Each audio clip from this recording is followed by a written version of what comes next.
This is Audible. Welcome to Selected Shorts. I'm Christina Pickles. The subject of this edition is behaving badly. My Flamboyant Grandson by George Saunders is performed by Harris Yulin. I had brought my grandson to New York to see a show because what is he always doing up here in Oneonta? Singing and dancing. Sometimes to my old show tune records, but more often than not to his favorite CD, Babar Sings. Sometimes even making up his own steps, which I do not mind, or rather I try not to mind it. Although I admit that once, coming into his room and finding him wearing a pink boa while singing, in the voice of the old lady, "I have never met a man like that elephant," I had to walk out and give it some deep thought and prayer, as was also the case when he lumbered into the parlor during a recent church couple's dinner, singing "Big and Slow, Yet So Very Regal," wearing a tablecloth spray-painted gray, so as to more closely resemble Babar. Being a man who knows something about grandfatherly disapproval, having had a grandfather who constantly taunted me for having enlarged calves, to the extent that even today, while bathing, I find myself thinking unkind thoughts about grandfather. What I prayed on both occasions was, "Dear Lord, he is what he is. Let me love him no matter what. If he's a gay child, God bless him. If he is a non-gay child who simply very much enjoys wearing his grandmother's wig while singing Edelweiss to the dog, so be it. And in either case, let me communicate my love and acceptance in everything I do. Because where is a child to go for unconditional love if not to his grandfather? He has had it tough, in my view, with his mother in Nevada and a father unknown, raised by his grandmother and me in an otherwise childless neighborhood, playing alone in a tiny yard that ends in a graveyard wall. The boys in his school are hard on him, as are the girls, as are his teachers. And recently we found his book bag in the Susquehanna. And recently also found, taped to the back of his jacket, a derogatory note, and the writing on it was not all that childish looking. And there were rumors that his bus driver had written it. Then one day I had a revelation. If the lad likes to sing and dance, I thought, why not expose him to the finest singing and dancing there is? So I called 1-800-CULTURE, got our promissory voucher in the mail, and on Teddy's birthday, we took the train down to New York. As we entered the magnificent lobby of the Eisner Theater, I was in good spirits, saying to Teddy, "The size of this stage will make that little stage I built you behind the garage look pathetic." When suddenly we were stopped by a stern young fellow, a Mr. Ernesti, I believe, who said, "We're sorry, sir, but you cannot be admitted on merely a promissory voucher. Are you kidding us?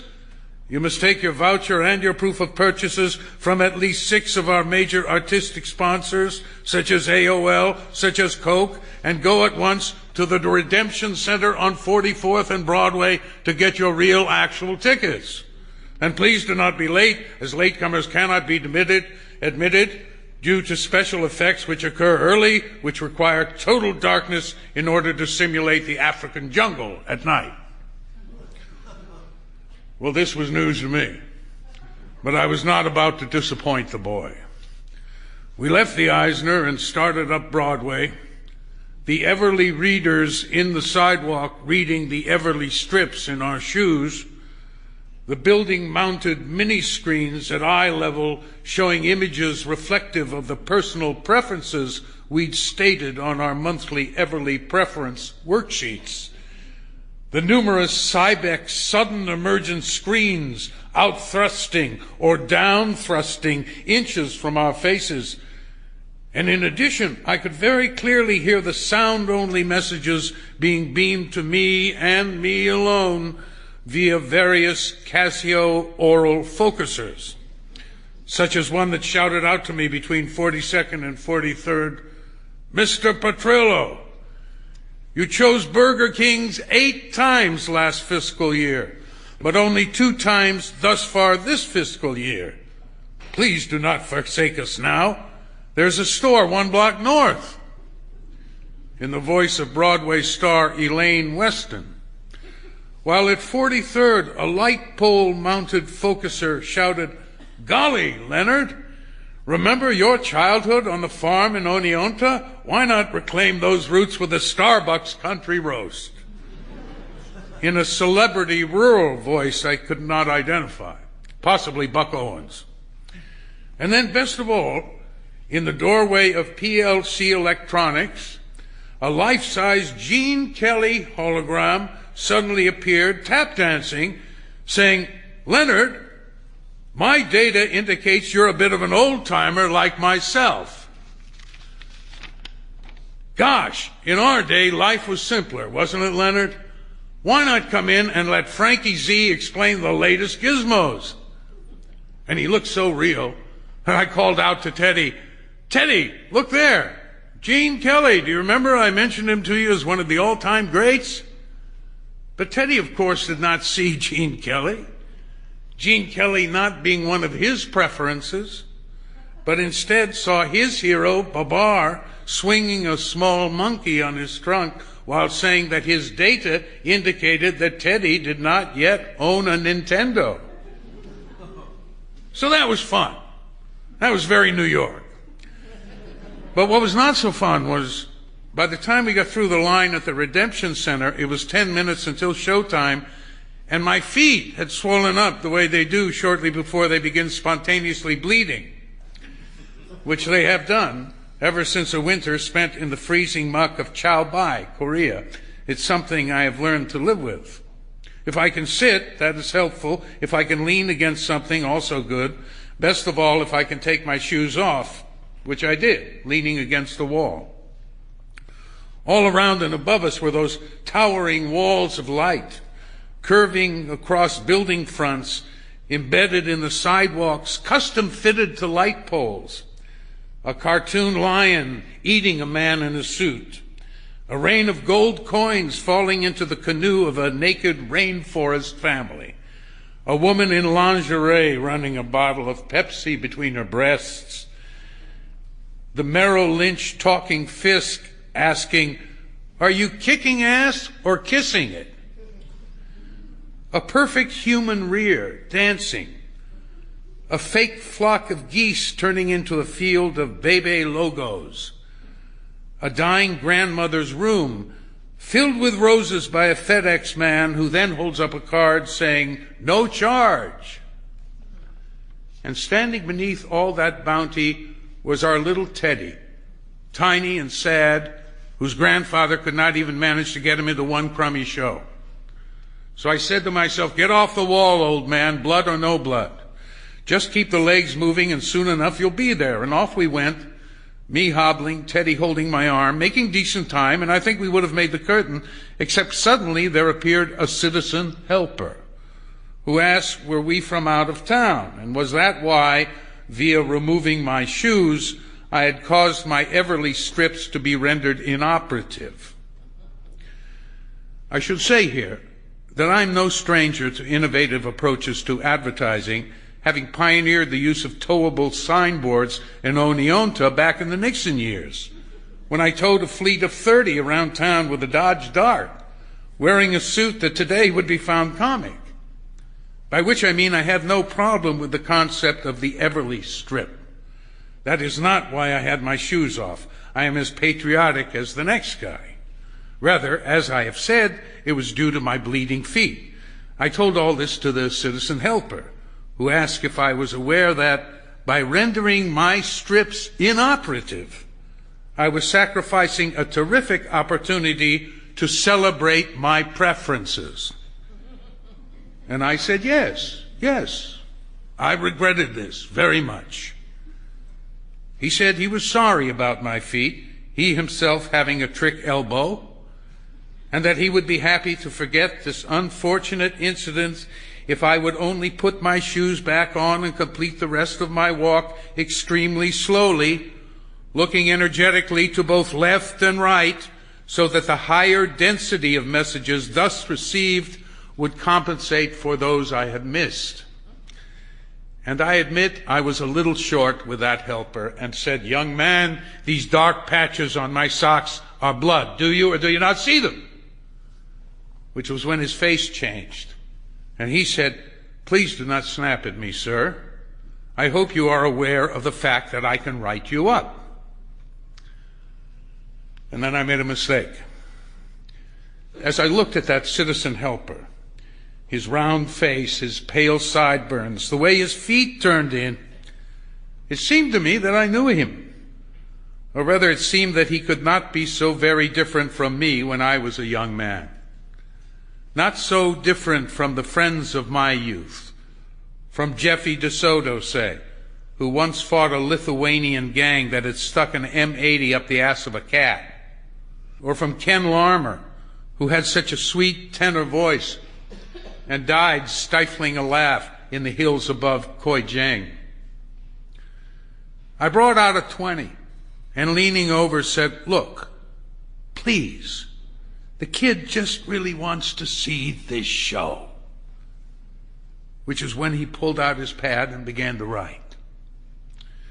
Now, even being from Oneonta, I knew that being written up does not take 1 or 2 minutes. We would be standing there at least half an hour, after which we would have to go to an active complaints center where they would check our strips for operability and make us watch that corrective video called Robust Economy, Super Moral Climate, which I had already been made to watch 3 times last winter when I was out of work and we could not afford cable.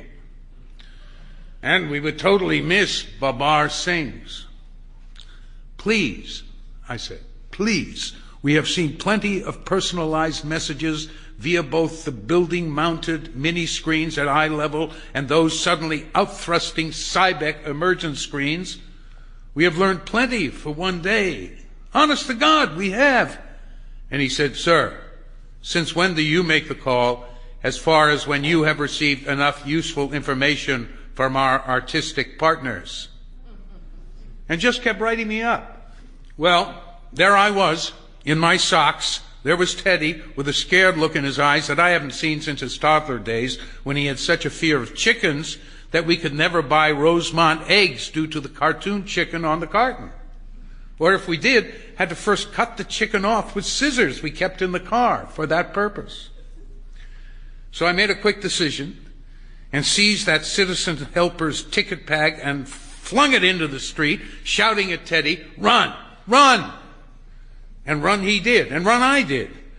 And while that citizen helper floundered in the street, torn between chasing us and retrieving his pad, we raced down Broadway, and glancing back over my shoulder, I saw a hulking young man stick out his foot, and down that helper went, and soon I was handing our tickets to the same stern Mr. Ernesti, who was now less stern, and in we went and took our seats as stars appeared overhead, and the Eisner was transformed into a nighttime jungle. And suddenly there was Babar, looking with longing toward Paris, where the old lady was saying that she had dreamed of someone named Babar, and did any of us know who this Babar was and where he might be found? And Teddy knew the answer from the original cast CD, which was, "Babar is within us, in all of our hearts." And he shouted it out with all of the other children as the old lady began singing, "The King Inside of You." And let me tell you, from that moment, everything changed for Teddy. I'm happy to report he has joined the play at school. He wears a scarf everywhere he goes, throwing it over his shoulder with what can only be described as bravado, and says, whenever asked, that he has decided to become an actor. This from a boy too timid to trick or treat. This from the boy we once found walking home from school in tears, padlocked to his own bike. There are no more late-night crying episodes. He no longer writes on his arms with permanent marker. He leaps out of bed in the morning, anxious to get to school, and dons his scarf, and is already sitting at the table eating breakfast when we come down. The other day, as he got off the bus, I heard him say to his bus driver, cool as a cucumber, "See you at the Oscars." When an Everly reader is reading, and then it suddenly stops, it is not hard to trace. And within a week, I received a certified letter setting my fine at $1,000 and stating that in lieu of the fine, I could elect to return to the originating location of my infraction. They included a map. And under the supervision of that citizen helper, retrace my steps, shoes on, thus reclaiming a significant opportunity to celebrate my preferences. This, to me, is not America. What America is to me is a guy doesn't want to buy, you let him not buy. You respect his not buying. A guy has a crazy notion different from your crazy notion, you pat him on the back and say, "Hey, pal, nice crazy notion, let's go have a beer." America, to me, should be shouting all the time. A bunch of shouting voices.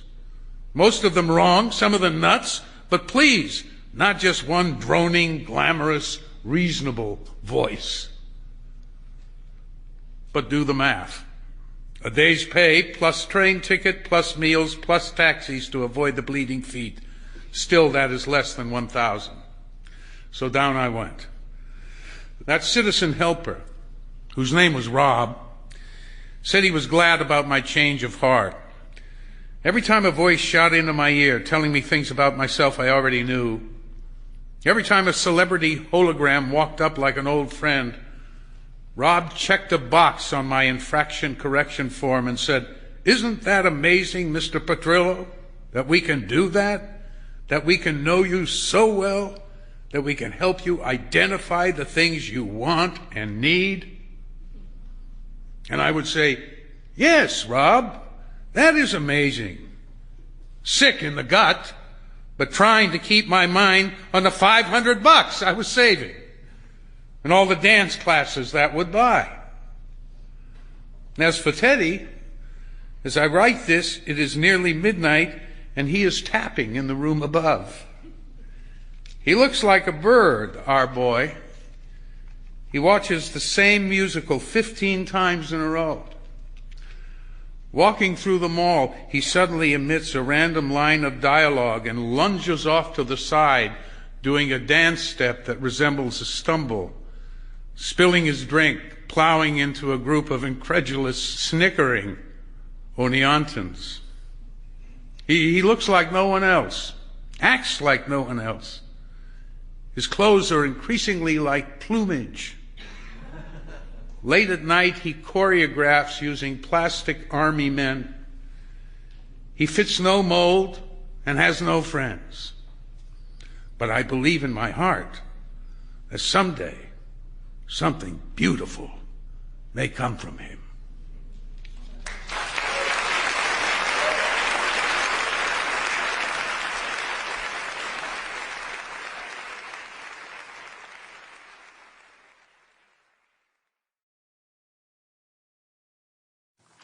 Adults Alone by A.M. Holmes, performed by yours truly, Christina Pickles. Elaine takes the boys to Florida and drops them off like they're dry cleaning. "See you in 10 days, she says, as they wave goodbye in the American terminal. "Be nice." She kisses her mother-in-law's cheek and, feeling the rough skin against her own, thinks of this woman, literally, as her husband's genetic map. Down to the beard.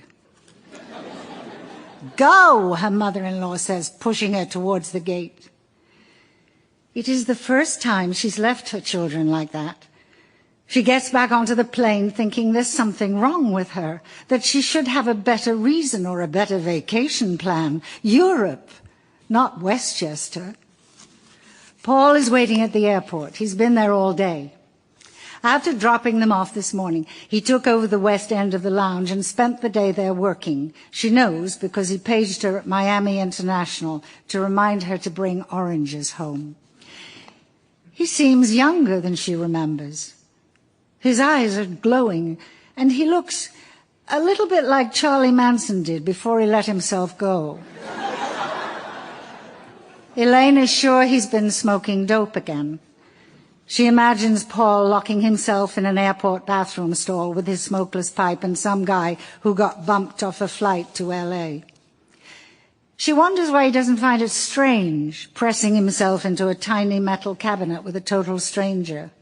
He once told her that whenever he got stoned in a bathroom with another guy, it gave him a hard-on, and he was never sure if it was the dope or the other man. She can't believe that in all these years he's never been busted. She used to wish it would happen. She thought it would straighten him out. Let's go home, Elaine says. We don't have to go home. We can go anywhere. He winks at her. I'm tired, Elaine says. They drive home silently. The car is so new that it doesn't make any noises. Paul pulls carefully into the driveway. Branches from trees surrounding the house scrape across the car. Elaine thinks of campfire horror stories about men with hooks for arms and women buried alive with long fingernails poking through the dirt.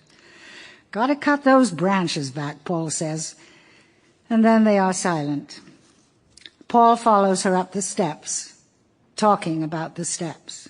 If we're going to paint them, we should go ahead and do it before it snows. Maybe tomorrow, she says. But honestly, she doesn't want to do anything else to the house. She's given up on it. It's too much work. She feels like she's been having an extramarital relationship with their home. It isn't even an affair. An affair sounds too nice, too good. As far as she's concerned, a house should be like a self-cleaning oven. It should take care of itself. The last time she was happy with the house was the day before they moved in, when the floors had just been done, when it was big and empty and they hadn't paid for it yet. Elaine pushes open the front door. I wish you'd remember to lock the door, she says. In the city, you never forgot to lock the door. It is dark inside. Elaine stands in the front hall trying to remember where the light switch is. In the 6 months they've lived there, she and Paul have never been alone in the house. It's nice, she thinks, still feeling the wall for the switch. She turns on all the lights and begins picking up things. Daniel's clothing, Sammy's toys. She straightens the pillows on the sofa and goes upstairs to take a bath. The phone rings and Paul answers it. She falls asleep hearing the sound of voices talking softly, thinking, Paul is a good father. He's down the hall reading a story to Sammy. As usual, they both wake between 6:30 and 7, listening for the children. They are alone together, trapped in their bed. They don't have to get up. They don't have to go anywhere. They are on vacation. Eventually, between 7:30 and 7:45, when there's no more getting around it, she looks at him. He is balding. She thinks she can actually see his hairline receding, follicle by follicle. He has told her that he can feel it. He says his whole head feels different. It tingles, it gets chilled easily. It just isn't the way it used to be. She thinks about herself. Her face is caving in. She has circles and bags and all kinds of things around her eyes. Last week she spent $40 on lotion to cover it all up. When she comes downstairs, he has already eaten breakfast and lunch. Maybe we should go to a movie later, he says. Paul doesn't really mean they should go to a movie. He means they should make a time to be together in some way or another. Usually they have to get a sitter for this. Pick you up around 4, he says. Does that mean you're taking the car? I have things to do. We can go together, he says. In his fantasy about suburban life, the whole family is always in the car together, going places, singing songs, eating McDonald's. He loves it when they pull up in front of a store and he goes in while she waits in the car for as long as it takes. Forget it, she says. Late in the afternoon, Paul comes into the bedroom where Elaine is resting. "I brought you something," he says, handing her a porno tape he rented in town. "For me?" she says. She can't imagine that he has brought this for her. If he was going to bring her a present, she'd like flowers, a scarf, even a record. Porno is not a gift. He puts the tape in the VCR. They are so used to each other that it doesn't take long. And after a short nap, they decide to actually go to the movies. The marquee isn't lit, and Elaine has to put on Paul's glasses in order to see what's playing. He says something about smoking a joint in the theater, but she reminds him that they both have professional reputations. "You never know where your clients might be," she said. "Besides," she whispers into his ear, "this isn't Manhattan." She puts her hand on his crotch and squeezes. She knows he likes it when she does things like that in public places. In the darkness of the theater, they fall in love. They fall in love not so much with each other, that's history, but in love with the idea of being in love, of liking someone that much. She puts her head on his shoulder, and he doesn't say anything about it hurting his tennis arm. After the movie, they walk down the main street. Paul walks with his hands in his pockets, and Elaine keeps her arms wrapped tightly around her chest like she's protecting herself from something. It's as if in the dark theater they swore they'd be in love for the entire week. But outside in the fresh air, neither is sure it's viable. Elaine and Paul cut across the street and go into the only restaurant in town where they can both eat without getting sick. Paul orders a bottle of wine. He orders fettuccine alfredo without checking with Elaine. She doesn't say anything about his cholesterol. It's part of their love agreement. They are, for the moment, Siamese twins separated. They are off-duty parole officers. They are free. Their sons are in Florida being overfed by his mother. In the car on the way home, they smoke 2 joints. She tells Paul to drive by the sound before going back to the house. He parks at the edge of the water, turns off the engine, and they sit looking out across to whatever it is that's out there, maybe Connecticut. "Did you think we'd ever be here like this?" Elaine asks. "Here like what?" "Here in a house, with a station wagon." A light flashes across their car, and instead of going on, it freezes on Elaine and Paul. There is a knock on Paul's window, and the flashlight shines in. "Roll down your window, sir," the police officer says. "Can I help you? Are you looking for something?" "Just taking in the view," Paul says. Elaine thinks they're being busted. The cop smells the dope. She can't believe she's in the car and this is happening now to her. She hardly ever gets stoned. Even though it's early October, Paul is beginning to sweat. Elaine thinks he'll turn them in. He's reminding her of Dagwood Bumstead. "We just moved here 6 months ago," Elaine says. It's always her job to take care of things, to deal. If they are arrested, they will have to move immediately before the boys come home. There will be a picture of her on the front page of the local paper, "Newcomer up in smoke." "Do you have any identification? May I see your license, sir?" The cop looks like he's 12 years old. If he ever shaves, it's not because he has to, but because it makes him feel older. "Is this your current address?" "No, we live here at 3433 Maple Rock Terrace," Elaine says. She smiles at the cop. He doesn't ask for her license. She's the wife. The cop's whole head is inside the car, but he doesn't seem to smell anything.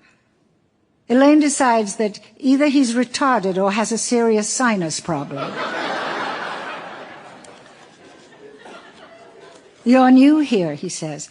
That's right, I'm even a member of the Newcomers Club, meets once a month," Elaine says, determined to keep them out of jail. "Well," the cop says, "why don't you go on home now?" "We were just taking in the view," Paul says, nodding towards the sound.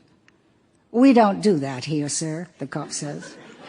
"Have a good evening, sir." the cop says. He turns off his flashlight and walks back to the squad car. Paul doesn't start the car right away. He doesn't seem able to. He's covered with a slimy film of sweat. His skin is glow-in-the-dark white. "Are you in pain?" Elaine says. She turns on the map light so she can get a better look at him. "Are you having a heart attack?" She wishes she hadn't let him order the fettuccine. "Should I take you to the hospital?" "Drive home," he says. She opens her door and goes around to the other side. The cop is parked down the block, lights off, watching them. Paul crosses over inside the car. His legs get stuck on the gear shift, and it is a few minutes before Elaine can get in. She stands in the street waiting. She thinks about what would happen in an emergency if Paul really had to stand up to something. A burglar, maybe. During the night, Paul's stomach starts in, and toxic clouds billow silently from his sleeping body.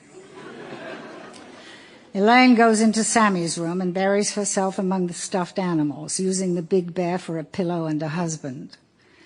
At around 7, Paul wakes Elaine by trying to fit himself next to her in the twin bed. "You smell terrible," she says. "Why did you let me have the fettuccine?" She doesn't say anything. It's too complicated. She let him eat it because she doesn't like him and doesn't care what he does and wishes he would die soon. She let him eat it because she loves him and can't deny him his pleasures and is determined not to act like his mother. He starts to make love to her. "Not here," she says, thinking it's an incredibly perverted thing to do in their child's bed. He stops and curls next to her. She rolls in toward the wall, pulling the Mickey Mouse blanket up over her head. Without the children, with nothing absolutely required of her, she is exhausted. She is more tired than she ever remembers being. She dreams that her children have been attacked by a shark. She hears her mother-in-law telling her the story long distance. "They're fine. That's the most important thing. In the history of Miami Beach, it never happened before. Sammy was lying at the edge of the water, not really even in the water, and a shark, a very small shark, washed up on top of him.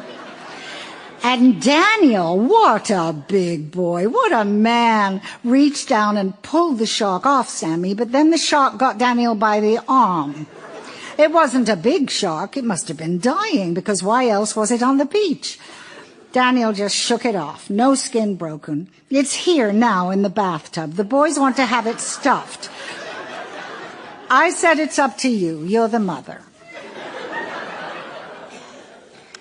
At noon, Elaine gets out of bed and pulls on the same clothing she wore yesterday. She doesn't bother to brush her teeth. She isn't going to run into anyone she has to talk to.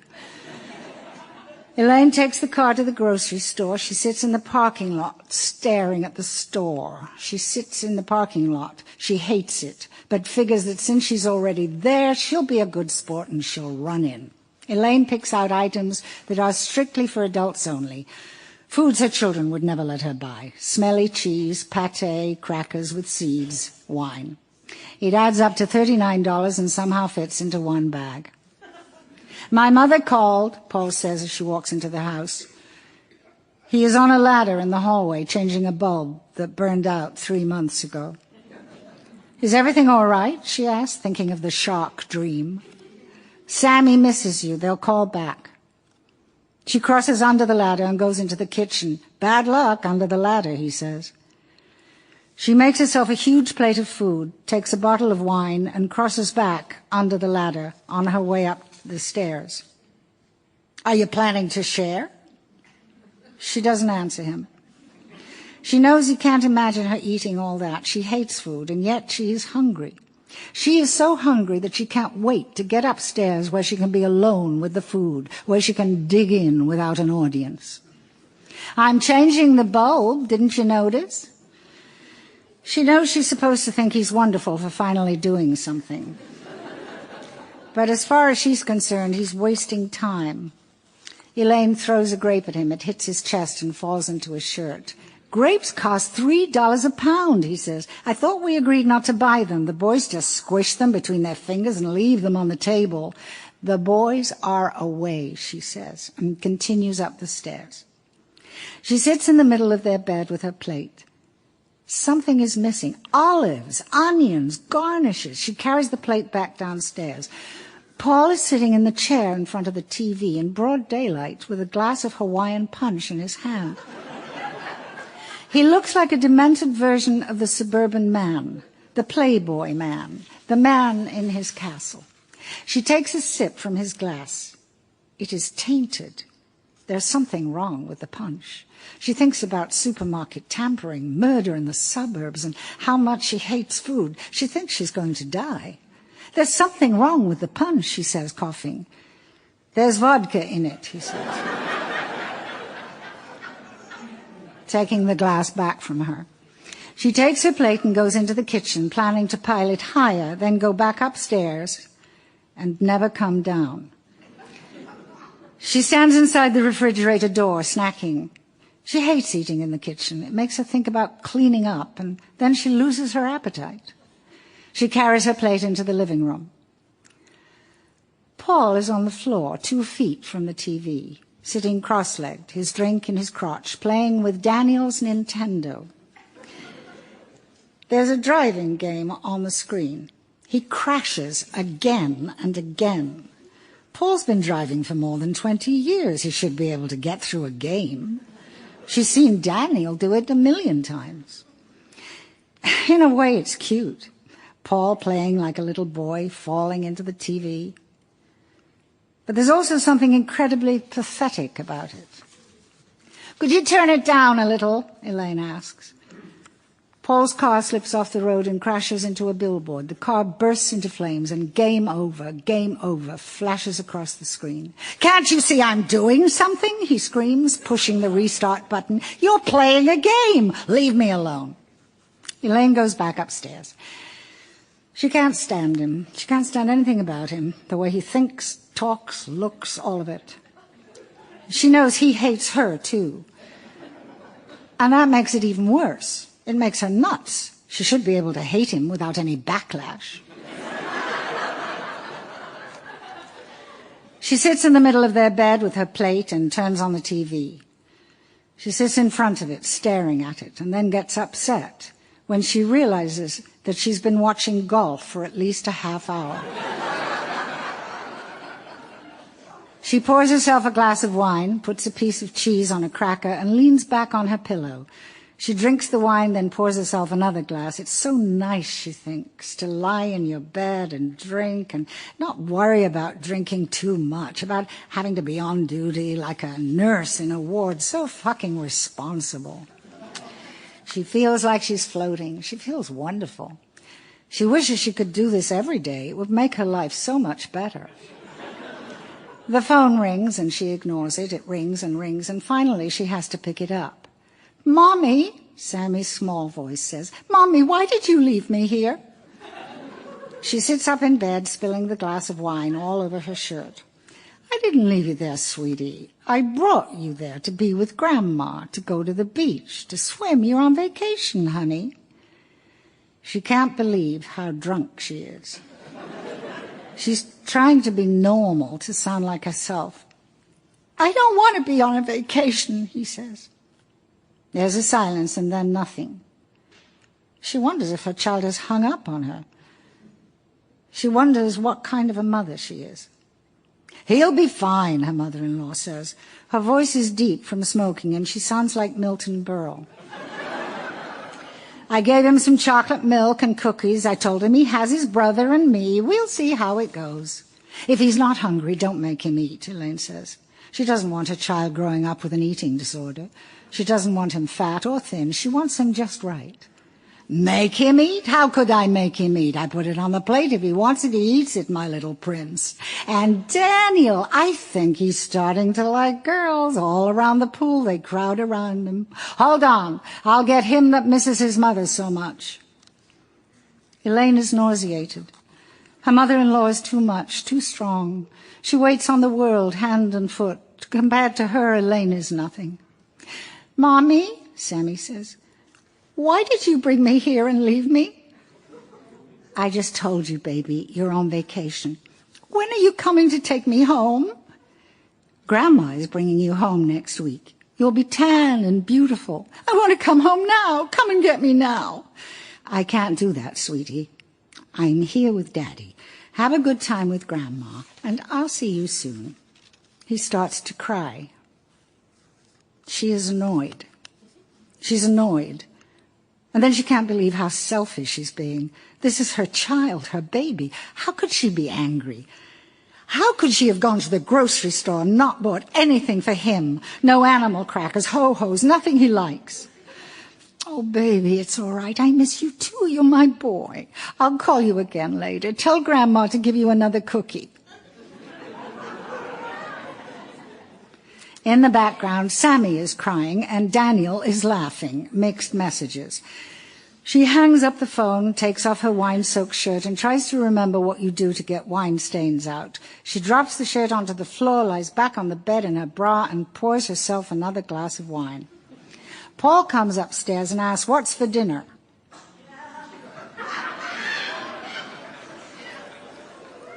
She hands him a cracker with cheese. He lies down next to her on the bed.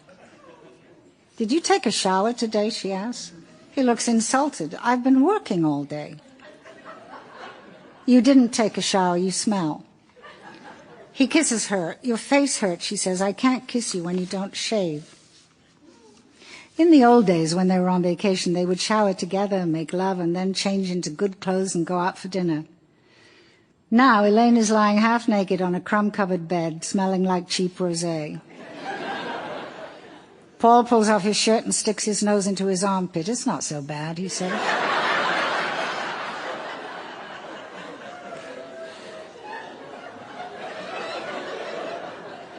"You must have a blockage in your nose.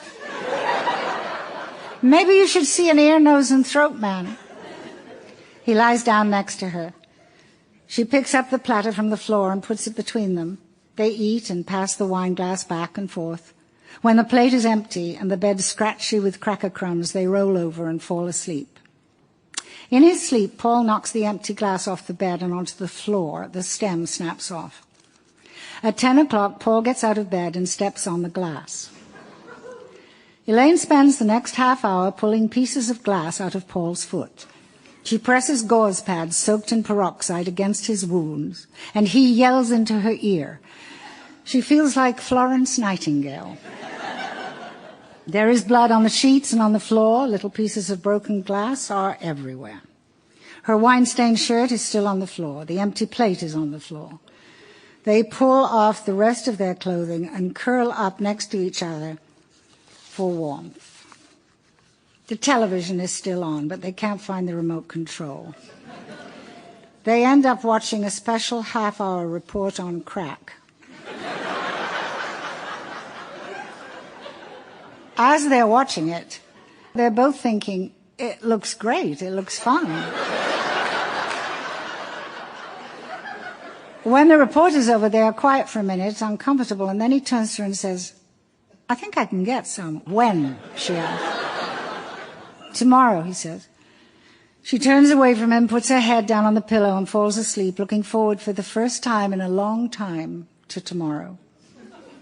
"When are you getting the crack?" she asks as soon as she wakes up.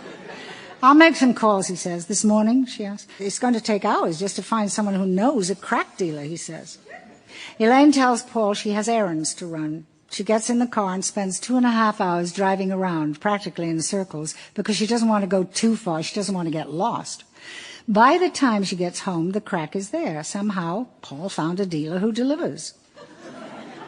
It's been forever since either of them did anything new.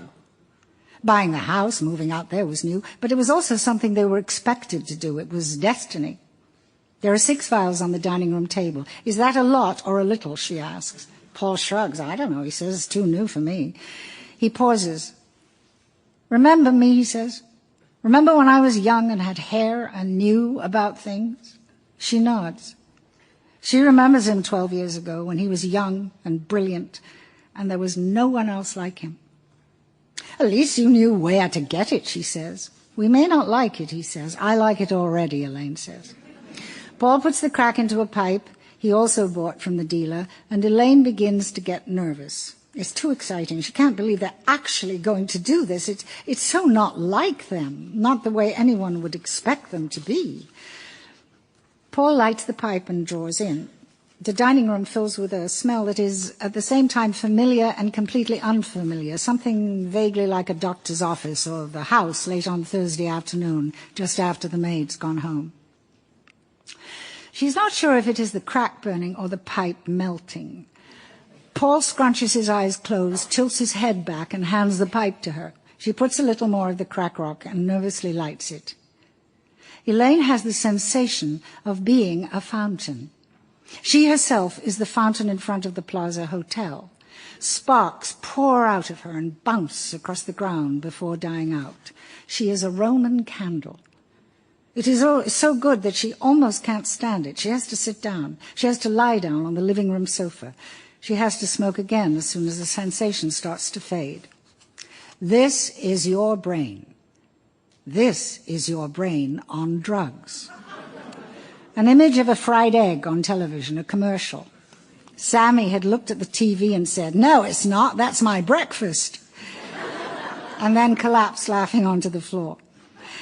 Between then and midnight, they go through 4 vials. When they stop, it is only because they have the sensation that their bodies can't stand anymore. They are sweating profusely.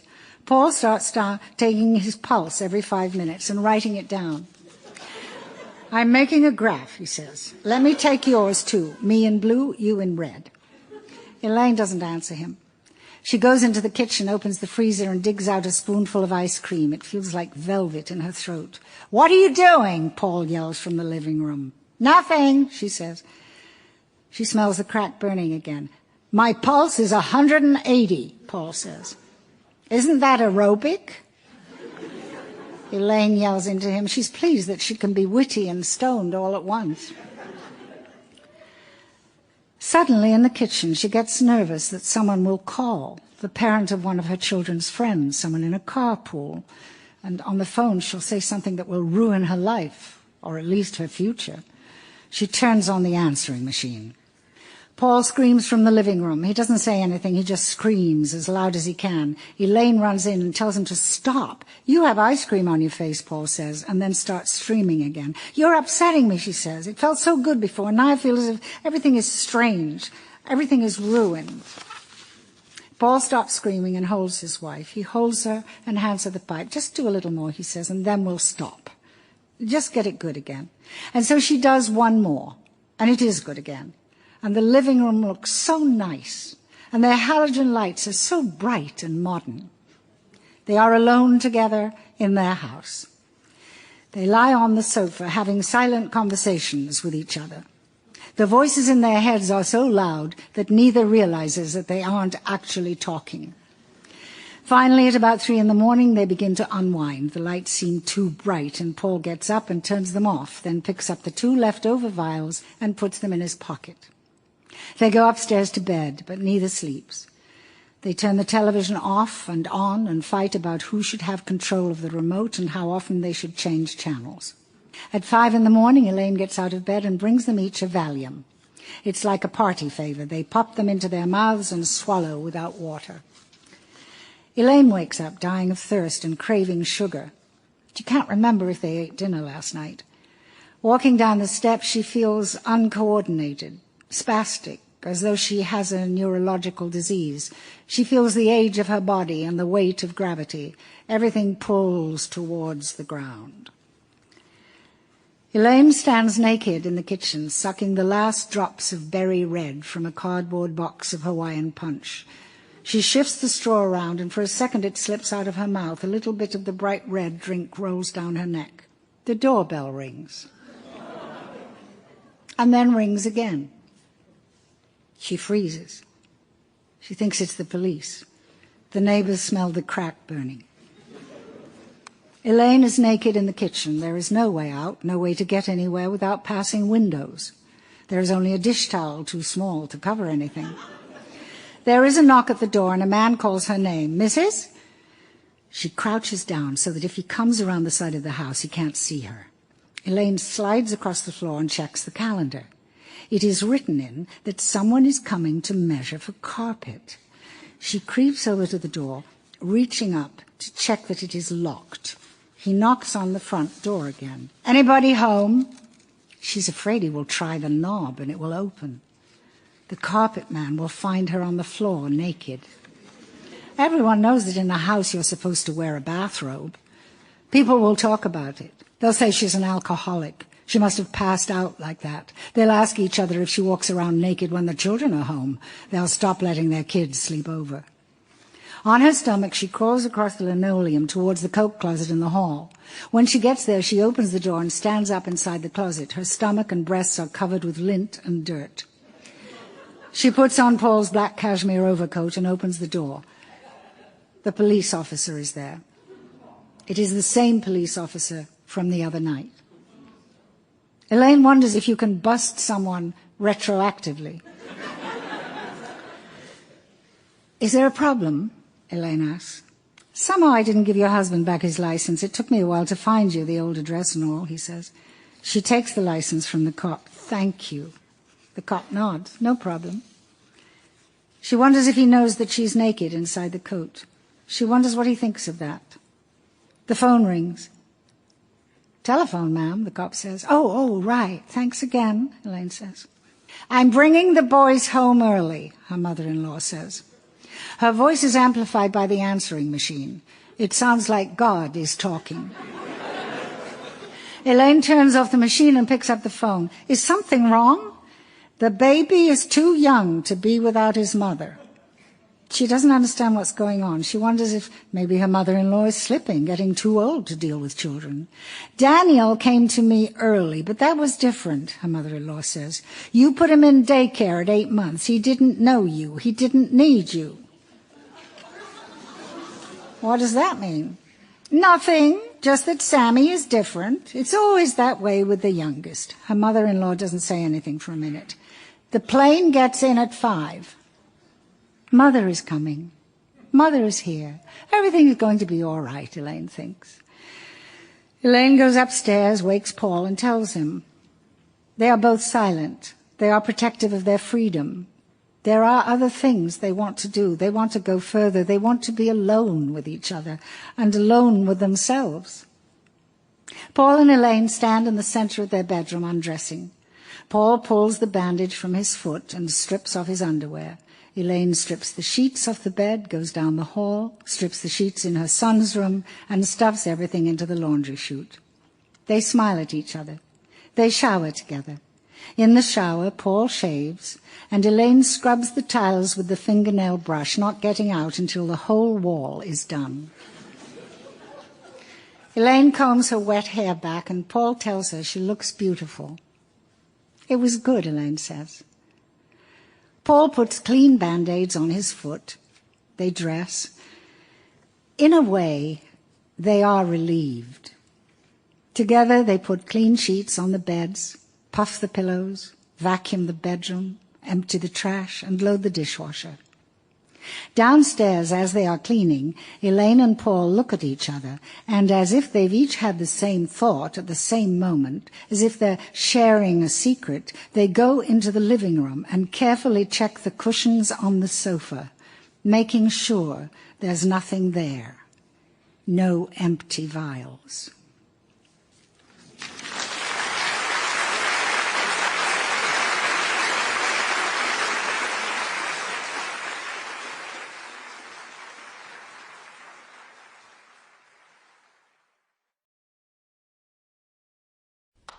Angelica Houston is performing Amy Bender's Job's Jobs.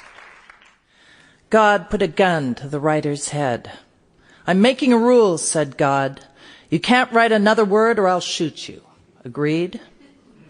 God had an East Coast accent, tough like a mobster, but his lined face was frail and ethereal. The writer agreed. He had a wife and family. He was sad because he loved words as much as he loved people, because words were the way he said what he wanted about people. But this was God, and God was the real deal, and he didn't want to spend too much time dwelling on it. So he packed up his typewriter and paper and tucked them in the hall closet, and within 2 days, to comfort his loss, went to the art supply store and bought oil paints and a canvas and a palette and set up in the garage amongst the old clothes and broken appliances. He'd always liked painting. He thought he had a good sense of color. He painted every morning for hours until he started to paint something real. He was working on his 18th canvas, blues and reds and sharp rows blurring in the middle, making a confrontation with purple, when God entered his studio, this time holding a dagger. "Cut the painting too," said God. "No words, no images, or..."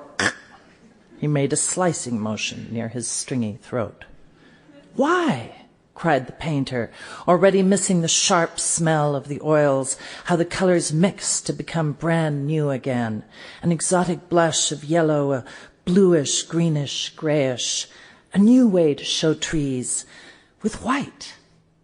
He missed the slow time he took washing his hands with turpentine, the way his wife liked the new, rugged scent of him. God lifted the dagger to the light bulb of the garage, and it glinted, unpolished silver speckled with brown. "Do not question God," said God.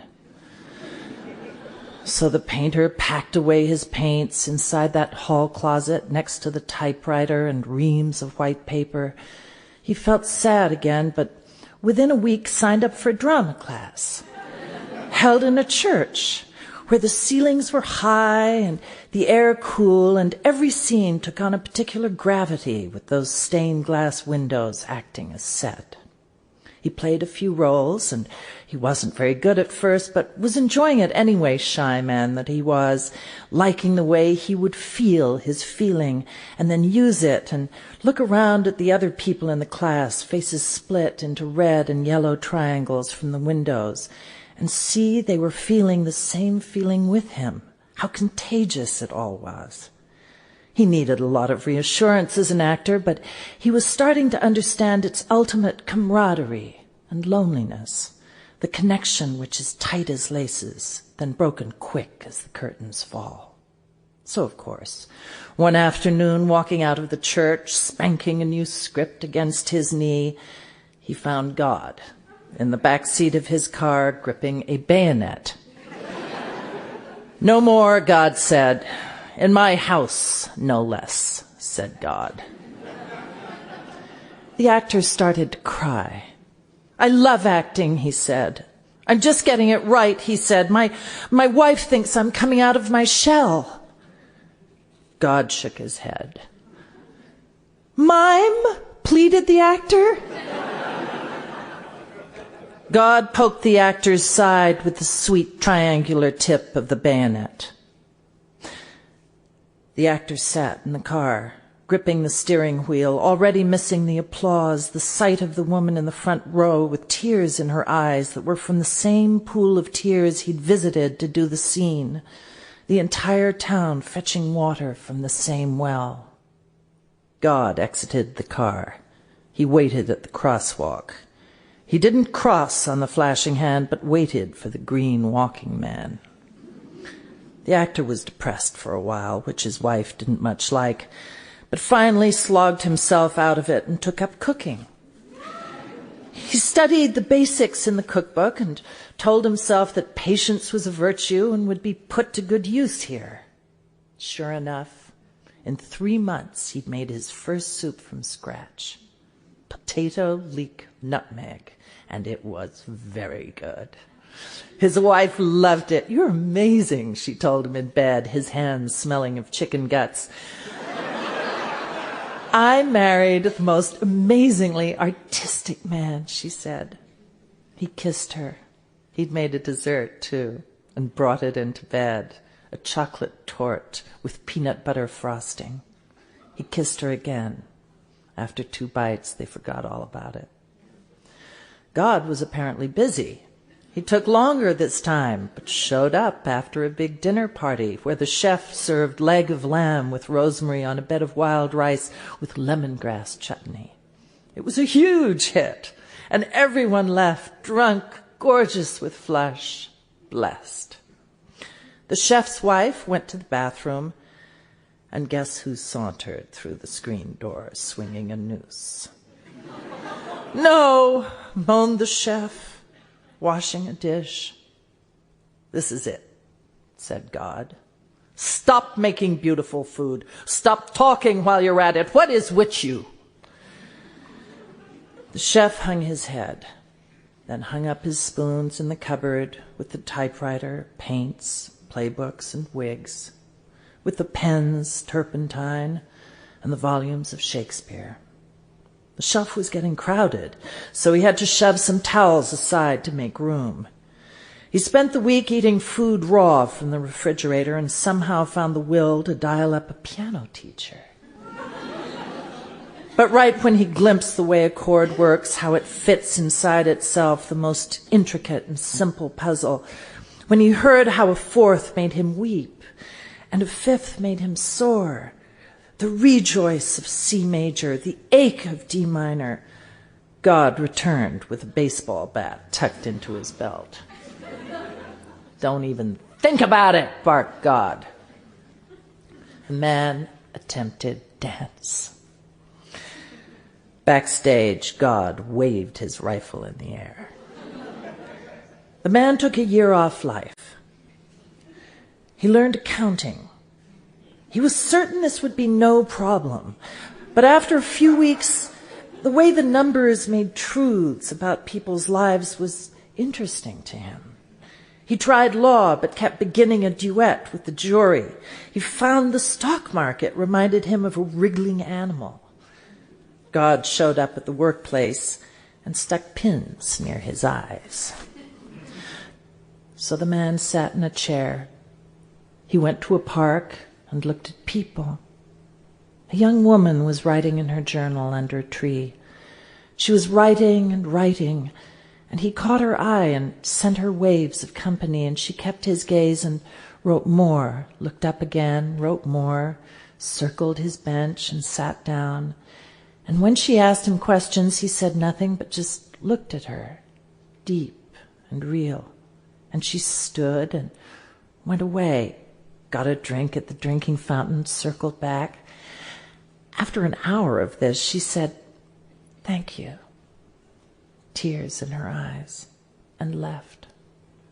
The pathway of her feet looped to the bench and back and away and back, swirls and curls and lines. God was irritated. "Close your eyes," said God, shaking a bottle of pills like a maraca. The man's wife was unhappy. She was doing the cooking now, and her husband didn't move or speak anymore. She missed their discussions, his paintings, his stories, his pliés. She missed talking to him about her job with the troubled people, and how at certain moments there was an understanding held between her and the person sitting there, crying or not crying, mad or not mad, happy or unhappy, bland or lively. And it was like, at that moment, she said, they were stepping all over a canvas together. It's like, she said, the room is full of invisible beetles or water or pillows or concrete. She told him all about it, and his eyes were closed, but she could feel from his skin that he was listening. She went to him and undressed him slowly, and they made love there on the sofa, and he hardly moved but just pressed his warmth to her, his body into hers, and she held him close, and the man gave her all he could without speaking, without barely shifting, lips and hips, and she started to cry. Afterward, she pressed her head to his chest and told him all the things she'd thought about, the particular flower he made her feel, the blade, the chocolate tort. They slept on the sofa together. God put the man in a box with no windows. He tied his hands behind his back and knotted a blindfold over his eyes. He stuck duct tape over his lips. God said, "Not a peep out of you. Don't you interact with anybody." The man sat with his head full of dreams. He thought of flying fish and the smell of his wife's skin, white powder and clear sweat. He thought of basil breaking open and the drawing of a tomato with red and black paint and the word tomato, consonant vowel, consonant vowel, consonant vowel, and the perfect taste of tomato with basil together, and the rounded curve of a man's back, buttons of spine visible. He wondered where the girl with the journal was right then. He thought of his wife making bridges of air over air.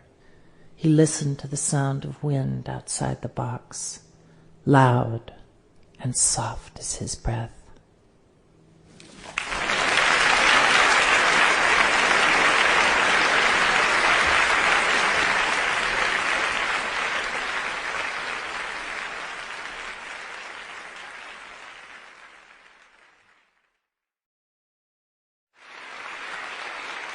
Neil Gaiman performs his story, Trollbridge. They pulled up most of the railway tracks in the early 60s, when I was 3 or 4. They slashed the train services to ribbons. This meant that there was nowhere to go but London, and the little town where I lived became the end of the line. My earliest reliable memory, 18 months old, my mother away in hospital having my sister, and my grandmother walking with me down to a bridge and lifting me up to watch the train below, panting and steaming like a black iron dragon. Over the next few years, they lost the last of the steam trains, and with them went the network of railways that joined village to village, town to town. I didn't know that the trains were going. By the time I was 7, they were a thing of the past. We lived in an old house on the outskirts of the town. The fields opposite were empty and fallow. I used to climb the fence and lie in the shade of a small bulrush patch and read. Or if I were feeling more adventurous, I'd explore the grounds of the empty manor beyond the fields. It had a weed-clogged ornamental pond with a low wooden bridge over it. I never saw any groundsmen or caretakers in my forays through the gardens and woods, and I never attempted to enter the manor. That would have been courting disaster, and besides, it was a matter of faith for me that all empty old houses were haunted. It is not that I was credulous, simply that I believed in all things dark and dangerous. It was part of my young creed that the night was full of ghosts and witches, hungry and flapping, and dressed completely in black. The converse held reassuringly true. Daylight was safe. Daylight was always safe. A ritual. On the last day of the summer school term, walking home from school, I would remove my shoes and socks and, carrying them in my hands, walk down the stony, flinty lane on pink and tender feet. During the summer holiday, I would put shoes on only under duress. I would revel in my freedom from footwear until the school term began once more in September. When I was 7, I discovered the path through the wood. It was summer, hot and bright, and I wandered a long way from home that day. I was exploring. I went past the manor, its windows boarded up and blind, across the grounds and through some unfamiliar woods. I scrambled down a steep bank, and I found myself on a shady path that was new to me and overgrown with trees. The light that penetrated the leaves was stained green and gold, and I thought I was in fairyland. A little stream trickled down the side of the path, teeming with tiny transparent shrimps. I picked them up and watched them jerk and spin on my fingertips. Then I put them back. I wandered down the path. It was perfectly straight and overgrown with short grass. From time to time, I would find these really terrific rocks, bubbly, melted things, brown and purple and black. If you held them up to the light, you could see every color of the rainbow.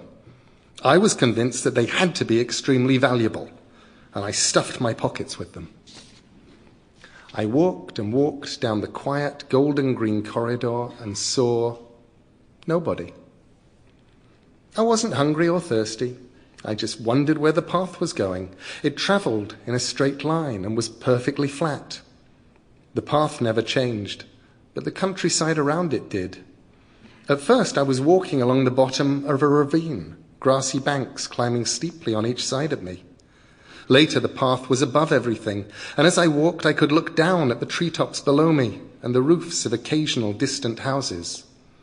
My path was always flat and straight, and I walked along it through valleys and plateaus, and eventually, in one of the valleys, I came to the bridge. It was built of clean red brick, a huge curving arch over the path. At the side of the bridge were stone steps cut into the embankment, and at the top of the steps, a little wooden gate. I was surprised to see any token of the existence of humanity on my path, which I was by now convinced was a natural formation, like a volcano. And with a sense more of curiosity than anything else, I had after all walked hundreds of miles, or so I was convinced, and might be anywhere. I climbed the stone steps and went through the gate. I was nowhere.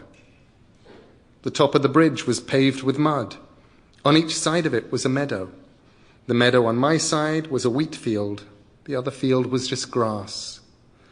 There were the caked imprints of huge tractor wheels in the dried mud. I walked across the bridge to be sure. No trip-trap. My bare feet were soundless. Nothing for miles. Just fields and wheat and trees. I picked an ear of wheat and pulled out the sweet grains, peeling them between my fingers, chewing them meditatively. I realized then that I was getting hungry and went back down the stairs to the abandoned railway track. It was time to go home. I was not lost. All I needed to do was follow my path home once more. There was a troll waiting for me under the bridge. "I'm a troll," he said, and then he paused and added, more or less as an afterthought, "Fol roll de roll roll." He was huge. His head brushed the top of the brick arch. He was more or less translucent. I could see the bricks and trees behind him, dimmed but not lost. He was all my nightmares given flesh. He had huge, strong teeth and rending claws and strong, hairy hands. His hair was long, like one of my sister's little plastic gonks, and his eyes bulged. He was naked, and his penis hung from the bush of gonk hair between his legs. "I heard you, Jack," he whispered, in a voice like the wind. "I heard you trip-trapping over my bridge, and now I'm going to eat your life." I was only 7, but it was daylight, and I do not remember being scared. It is good for children to find themselves facing the elements of a fairy tale. They're well equipped to deal with those. "Don't eat me," I said to the troll. I was wearing a stripy brown t-shirt and brown corduroy trousers. My hair also was brown, and I was missing a front tooth. I was learning to whistle between my teeth, but wasn't there yet. "I'm going to eat your life, Jack," said the troll. I stared the troll in the face.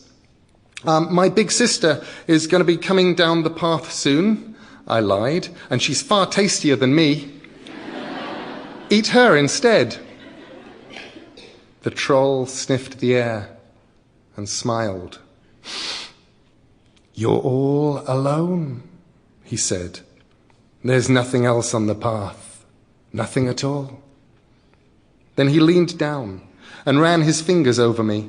It felt like butterflies were brushing my face, like the touch of a blind person. Then he snuffled his fingers and shook his huge head.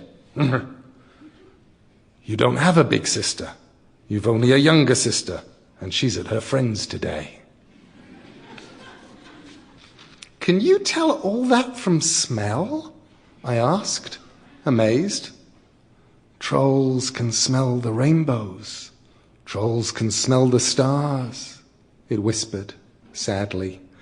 Trolls can smell the dreams you dreamed before you were ever born. Come close to me, and I'll eat your life. I've got precious stones in my pocket, I told the troll. Take them, not me, look. I showed him the lava jewel rocks I'd found earlier. Clinker, said the troll, the discarded refuse of steam trains, of no value to me. He opened his mouth wide, sharp teeth, breath that smelled of leaf mould and the underneaths of things. Eat now.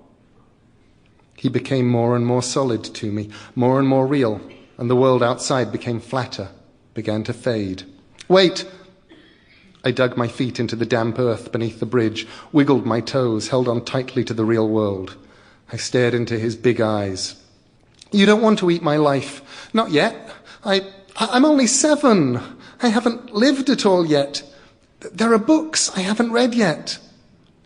I've never been on an aeroplane. I can't whistle yet, or not really. Why don't you let me go? When I'm older and bigger and more of a meal, I'll come back to you.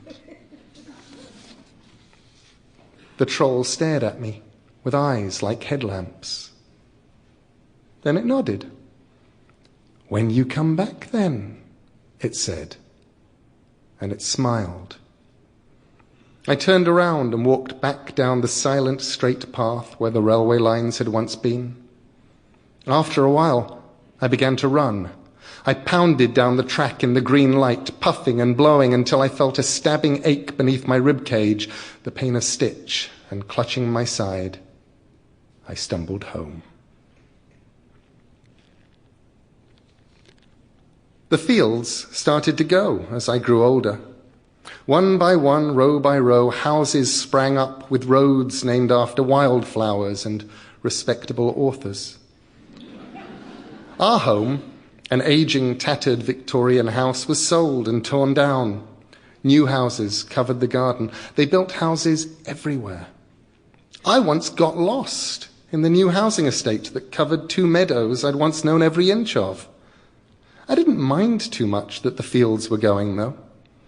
The old manor house was bought by a multinational, and the grounds became more houses. It was 8 years before I returned to the old railway line, and when I did, I was not alone. I was 15. I'd changed schools twice in that time. Her name was Louise, and she was my first love. I loved her grey eyes, and her fine light brown hair, and her gawky way of walking, like a fawn just learning to walk, which sounds really dumb, for which I apologize. I saw her chewing gum when I was 13, and I fell for her like a suicide from a bridge. The main trouble with being in love with Louise was that we were best friends, and we were both going out with other people. I'd never told her I loved her, or even that I fancied her. We were buddies. I'd been at her house that evening. We sat in her room and played Rattus Norvegicus, the first Stranglers LP. It was the beginning of punk, and everything seemed so exciting. The possibilities in music, as in everything else, were endless. Eventually it was time for me to go home, and she decided to accompany me. We held hands, innocently, just pals, and we strolled the 10-minute walk to my house. The moon was bright, and the world was visible and colourless, and the night was warm. We got to my house, saw the lights inside, and stood in the driveway and talked about the band I was starting. We didn't go in. Then it was decided that I'd walk her home, so we walked back to her house. She told me about the battles she was having with her younger sister, who was stealing her makeup and perfume. Louise suspected that her sister was having sex with boys. Louise was a virgin. Well, we both were. We stood in the road outside her house under the sodium yellow streetlight, and we stared at each other's black lips and pale yellow faces. We grinned at each other.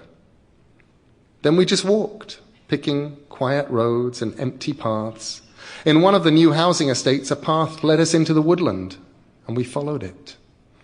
The path was straight and dark, but the lights of distant houses shone like stars on the ground, and the moon gave us enough light to see.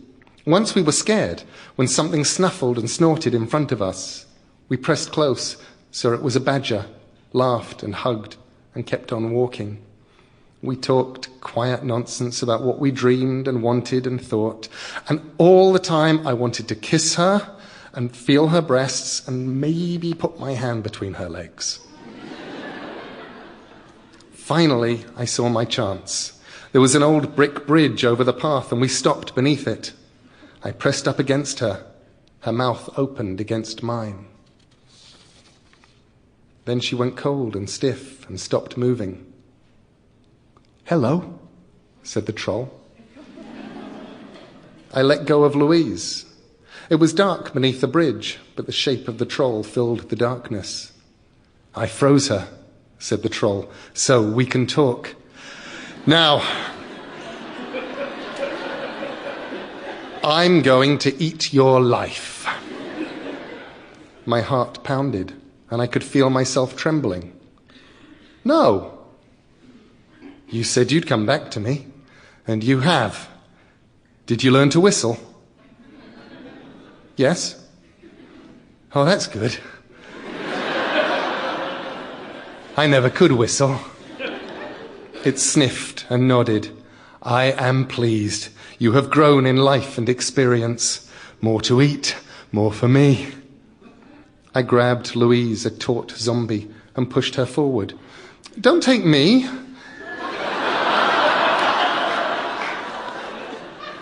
"I don't want to die. Take her. I bet she's much tastier than me, and she's 2 months older than I am.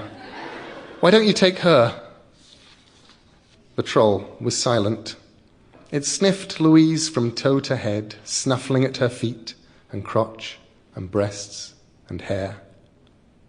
Then it looked at me. "She's an innocent," it said. "You're not. I don't want her. I want you."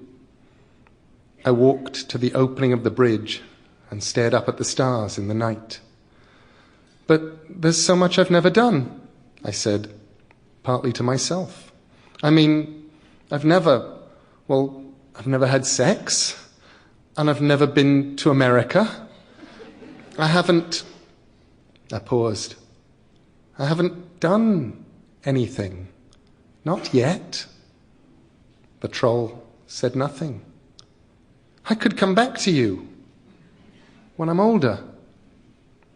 The troll said nothing. "I will come back.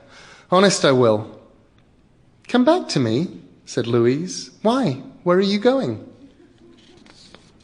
I turned around. The troll had gone, and the girl I had thought I loved was standing in the shadows beneath the bridge. "We're going home," I told her. "Come on." We walked back and never said anything. She went out with the drummer in the punk band I started, and much later married someone else. We met once on a train after she was married, and she asked me if I remembered that night. I said I did. "I really liked you that night, Jack," she told me. "I thought you were going to kiss me. I thought you were going to ask me out. I would have said yes if you had. But I didn't." "No," she said, "you didn't." Her hair was cut very short. It didn't suit her. I never saw her again. The trim woman with the taut smile was not the girl I had loved, and talking to her made me feel uncomfortable. I moved to London, and then some years later I moved back again. But the town I returned to was not the town I remembered. There were no fields, no farms, no little flint lanes. And I moved away as soon as I could, to a tiny village 10 miles down the road. I moved with my family. I was married by now, with a toddler. into an old house that had once, many years before, been a railway station. The track had been dug up, and the old couple who lived opposite us used it to grow vegetables. I was getting older. One day I found a grey hair. On another, I heard a recording of myself talking, and I realized I sounded just like my father. I was working in London, doing A&R for one of the major record companies. I was commuting into London by train most days, coming back some evenings. I had to keep a small flat in London. It's hard to commute when the bands you're checking out don't even stagger onto the stage until midnight. It also meant that it was fairly easy to get laid, if I wanted to, which I did. I thought that Eleonora, that was my wife's name, I should have mentioned that before, I suppose, didn't know about the other women. But I got back from a 2-week jaunt to New York one winter's day, and when I arrived at the house, it was empty and cold. She'd left a letter, not a note, 15 pages, neatly typed, and every word of it was true, including the PS, which read, "You really don't love me, and you never did." I put on a heavy coat, and I left the house and just walked, stunned and slightly numb. There was no snow on the ground, but there was a hard frost, and the leaves crunched under my feet as I walked. The trees were skeletal black against the harsh grey winter sky. I walked down the side of the road. Cars passed me, travelling to and from London. Once I tripped on a branch half hidden in a heap of brown leaves, ripping my trousers, cutting my leg. I reached the next village. There was a river at right angles to the road and a path I'd never seen before beside it, and I walked down the path and stared at the partly frozen river. It gurgled and plashed and sang. The path led off through fields. It was straight and grassy. I found a rock half buried on one side of the path. I picked it up, brushed off the mud. It was a melted lump of purplish stuff with a strange rainbow sheen to it. I put it into the pocket of my coat and held it in my hand as I walked, its presence warm and reassuring. The river meandered away across the fields, and I walked on in silence. I had walked for an hour before I saw houses, new and small and square, on the embankment above me. And then I saw the bridge, and I knew where I was. I was on the old railway path, and I'd been coming down it from the other direction. There were graffiti painted on the side of the bridge.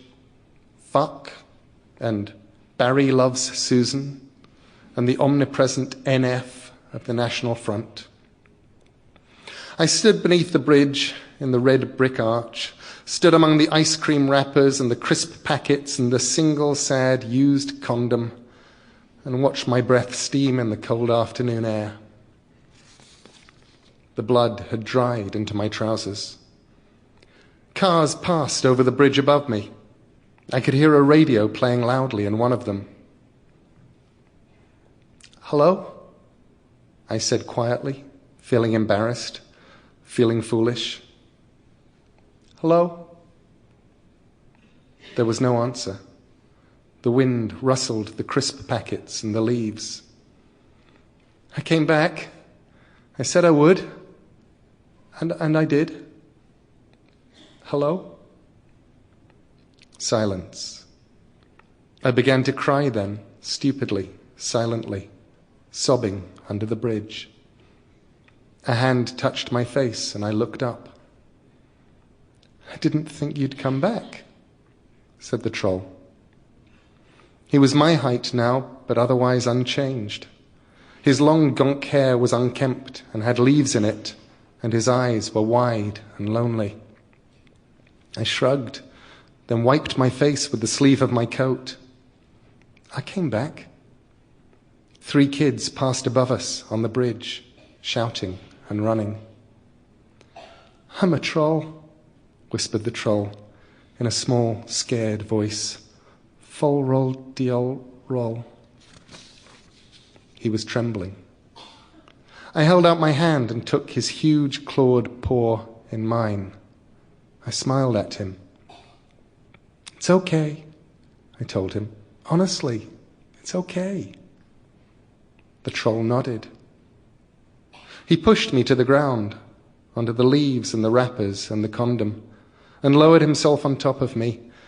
Then he raised his head and opened his mouth and ate my life with his strong, sharp teeth. When he was finished, the troll stood up and brushed himself down. He put his hand into the pocket of his coat and pulled out a bubbly, burnt lump of clinker rock. He held it out to me. "This is yours," said the troll. I looked at him, wearing my life comfortably, easily, as if he'd been wearing it for years. I took the clinker from his hand and sniffed it. I could smell the train from which it had fallen so long ago. I gripped it tightly in my hairy hand. "Thank you," I said. "Good luck," said the troll. "Yeah, well, you too." The troll grinned with my face. It turned its back on me and began to walk back the way I had come towards the village, back to the empty house I had left that morning, and it whistled as it walked. I've been here ever since, hiding, waiting, part of the bridge. I watch from the shadows as the people pass, walking their dogs or talking or doing the things that people do. Sometimes people pause beneath my bridge to stand or piss or make love. And I watch them, but say nothing. And they never see me. Full roll-de-old roll. I'm just going to stay here in the darkness under the arch. I can hear you all out there, trip-trapping over my bridge. Oh yes, I can hear you. But I'm not coming out.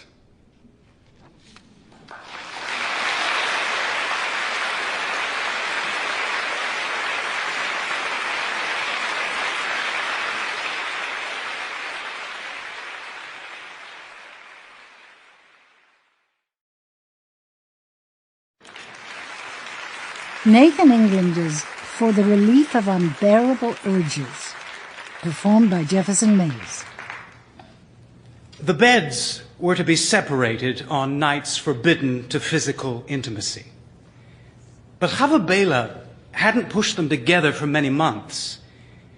She flatly refused to sleep anywhere except on her menstrual bed, and was, from the start, impervious to her husband's pleading.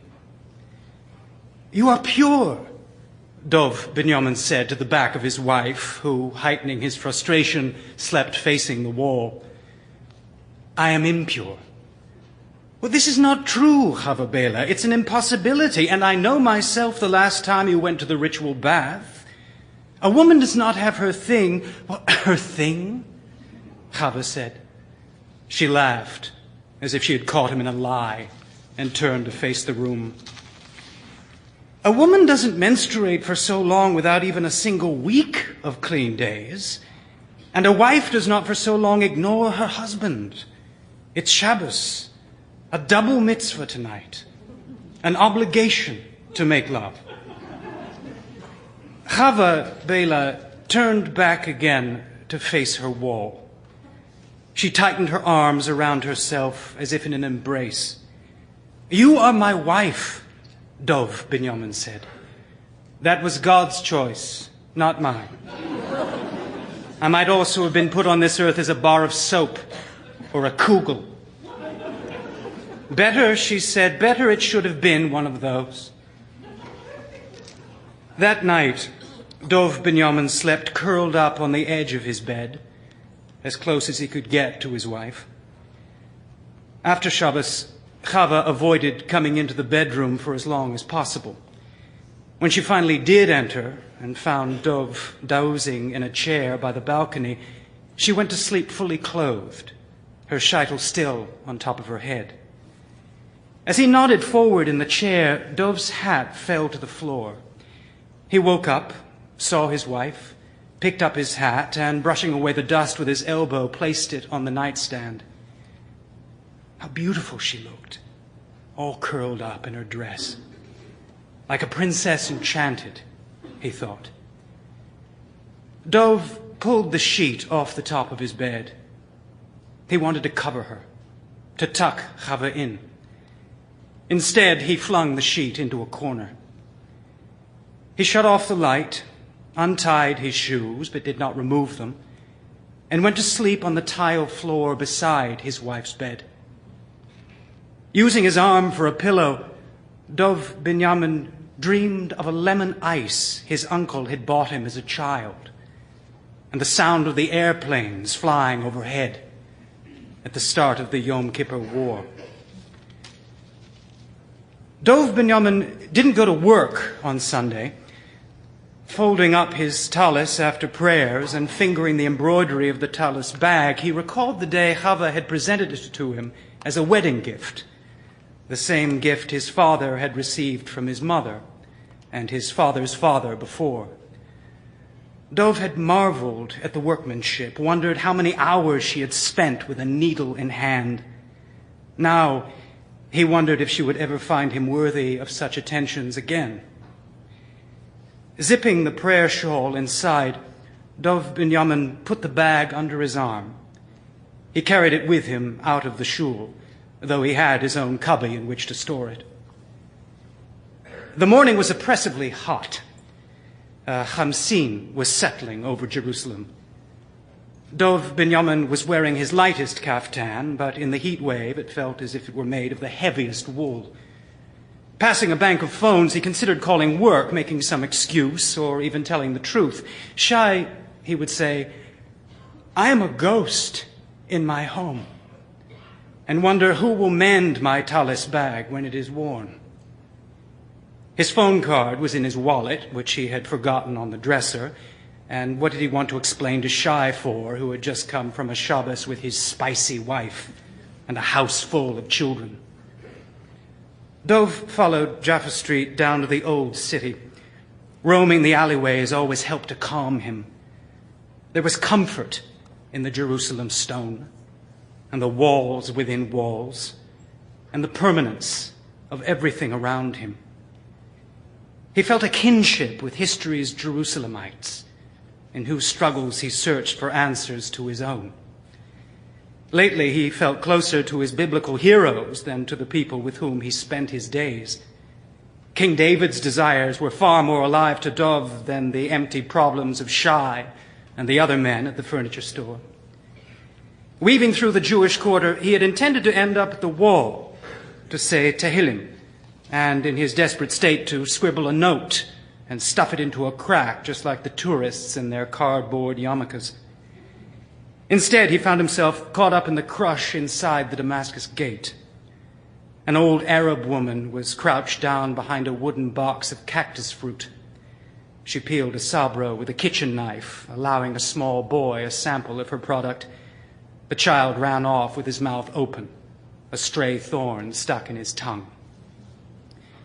Dov Binyamin tightened his hold on the tallis bag and pushed his way through the crowd. He walked back to Mea Shearim, along the streets of East Jerusalem. Let them throw stones, he thought, though no one did. No one even took notice of him except to step out of his way as he rushed to his Rebbe's house for some advice. Meir the beetle was in the front room, sitting on a plastic chair at a plastic table. "Don't you have work today?" Meir said, without looking up from the papers that he was shifting from pile to pile.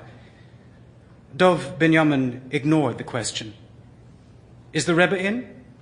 "He's very busy." Dov Binyamin went over to the kettle, poured himself a mug of hot water, and stirred in a spoonful of Nescafe. "How about you don't give me a hard time today?" "Who's giving a hard time?" Meir said, putting down the papers and getting up from his chair. "I'm just telling you, Sunday is busy after a day and a half without work." He knocked at the Rebbe's door and went in. Dov Binyamin made a blessing over his coffee, took a sip, and, being careful not to spill, lowered himself into one of the plastic chairs. The coffee cut the edge off the heat that, like Dov, sat heavy in the room. The Rebbe leaned forward on his stender and rocked back and forth as if he were about to topple. No, this is no good. Very bad. No good at all. He pulled back on the lectern and held it in that position.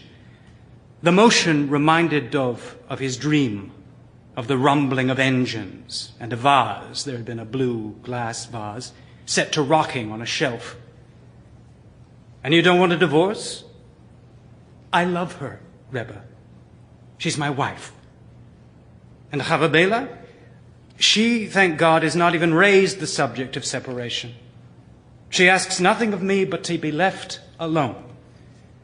And this is where the serpent begins to swallow its tail. The more she rejects me, the more I want to be with her. And the more I want to be with her, the more intent she becomes that I stay away. She is testing you. Yes, in some way, Rebbe, Chava Bela is giving to me a test. Pulling at his beard, the Rebbe again put his full weight on the lectern so that the wood creaked. He spoke in a Talmudic sing-song. Then you must find the strength to ignore Chava Bela until Chava Bela should come to find you. And you must be strict with yourself, for she will not consider your virtues until she is calm in the knowledge that her choices are her own. But I don't have the strength. She's my wife. I miss her. And I am human too, with human habits. It will be impossible for me to try and not touch her, to try and convince her. Look, Rebbe, forgive me, but God created the world with a certain order to it. I suffer greatly under the urges with which I have been blessed. I see, said the Rebbe. The urges have become great, unbearable. And to be around someone that I feel so strongly for, to look and be unable to touch, it is like floating through heaven in a bubble of hell. The Rebbe pulled a chair over to the bookcases that lined his walls. Climbing onto the chair, he steadied himself, then removed a volume from the top shelf. We must relieve the pressure. Well, it is a fine notion, but I fear that it's impossible. I'm giving you a heter, the Rebbe said. A special dispensation. He went over to his desk and flipped through the book. He began to scribble on a pad of onion skin paper. For what? To see a prostitute. Excuse me, Rebbe? Your marriage is at stake, is it not? Dov bit at his thumbnail and then rushed the hand as if it were something shameful into the pocket of his caftan.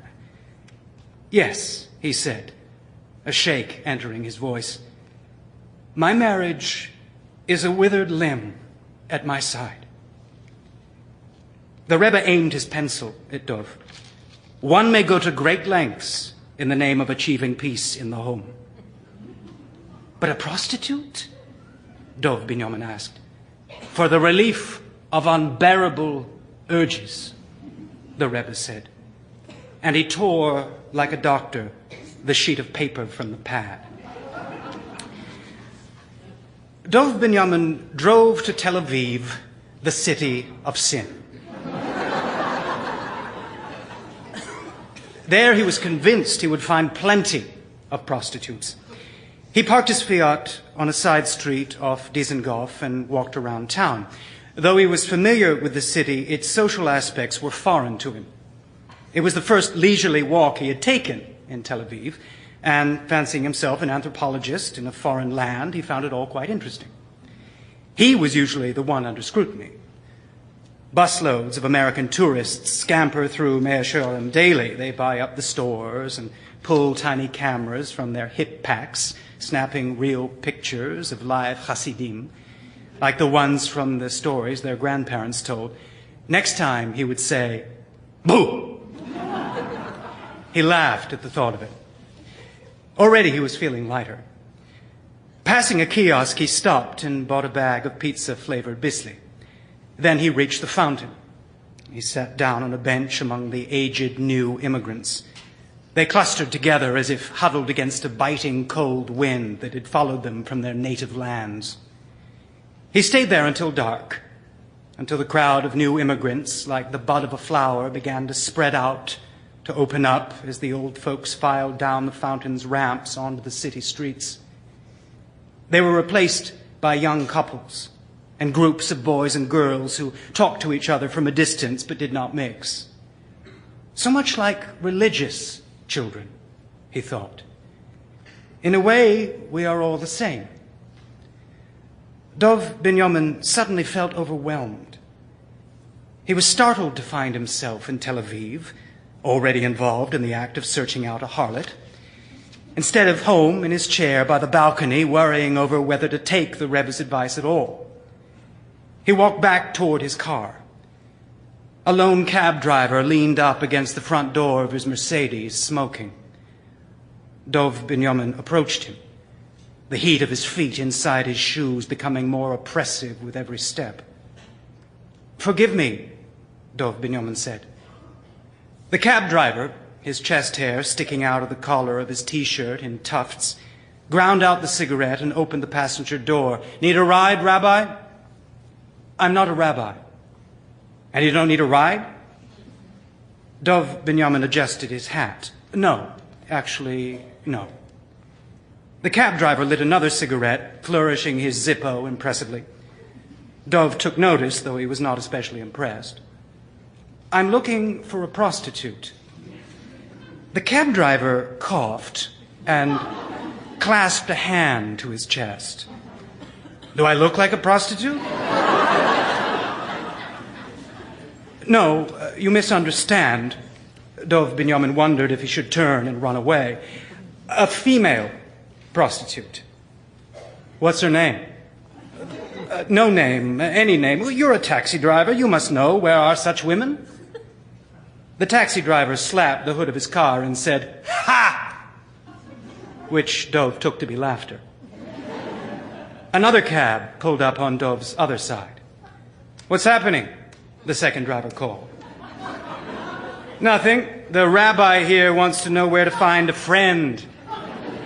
Thinks it's a cab driver's responsibility to direct him." "What, do we work for the Ministry of Tourism?" the second driver asked. "No, I just thought," Dov Binyamin said. His voice was high and cracking. It seemed to elicit pity in the second driver. "There's a cash machine back at Dizengoff." "What, prostitutes at the bank?" "No, not at the bank, but the service isn't free." Dov blushed under his beard. "Up by the train station in Ramat Gan, at the row of bus stops. All those pretty ladies aren't waiting for the bus to Haifa."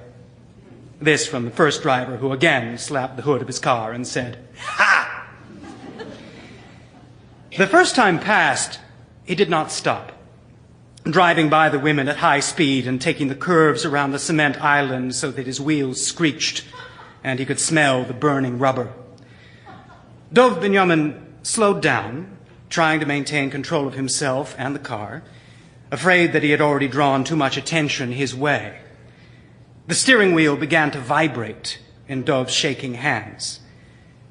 The Rebbe had given him permission, had instructed him. Was not the Rebbe's heter valid? This is what Dov Binyamin told his hands. But they continued to tremble in protest. On his second time past, a woman approached the passenger door. She wore a matching shirt and pants. The outfit clung tightly, and Dov could see the full form of her body. Such immodesty. She tapped at the window. Dov Binyamin reached over to roll it down. Flustered, he knocked the gear shift and the car lurched forward. Applying the parking brake, he opened the window the rest of the way. "Close your lights," she instructed him. "We don't need to be on stage out here." "Sorry," he said, shutting off the lights. He was comforted by the error, not wanting the woman to think he was the kind of man who employed prostitutes on a regular basis. "You interested in some action?" "Me?" "Oh, a shy one," she said. She leaned through the window, and Dov Binyamin looked away from her large breasts. Is this your first time? Don't worry, I'll be gentle. I know how to treat a black hat. Dov Binyamin felt the full weight of what he was doing. He was giving a bad name to all Hasidim. It was a sin against God's name. The urge to drive off, to race back to Jerusalem, and the silence of his wife came over Dov Binyamin. He concentrated on his dispensation. What would you know from black hats? He said. Plenty, she said. And then, leaning in farther, actually, you look familiar. Dov Binyamin seized up, only to begin shaking twice as hard. He shifted into first and gave the car some gas.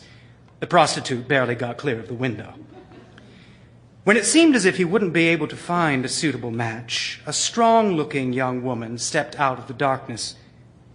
Good evening, he said. She did not answer or ask any questions or smile. She opened the passenger door and sat down. What do you think you're doing? Saving you the trouble of driving around until the sun comes up? She was American. He could hear it.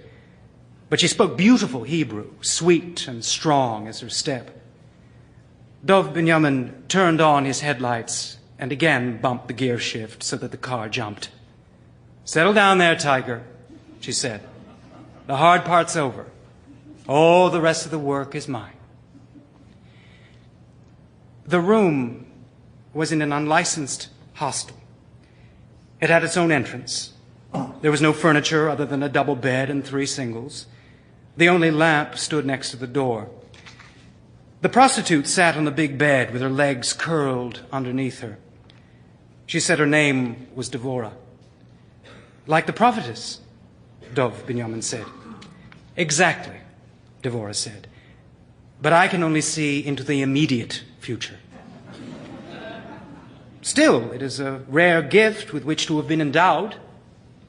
Dov shifted his weight from foot to foot. He stood next to the large bed, unable to bring himself to bend his knees. Not really, she said. All my clients already know what's in store. She was fiery, this one.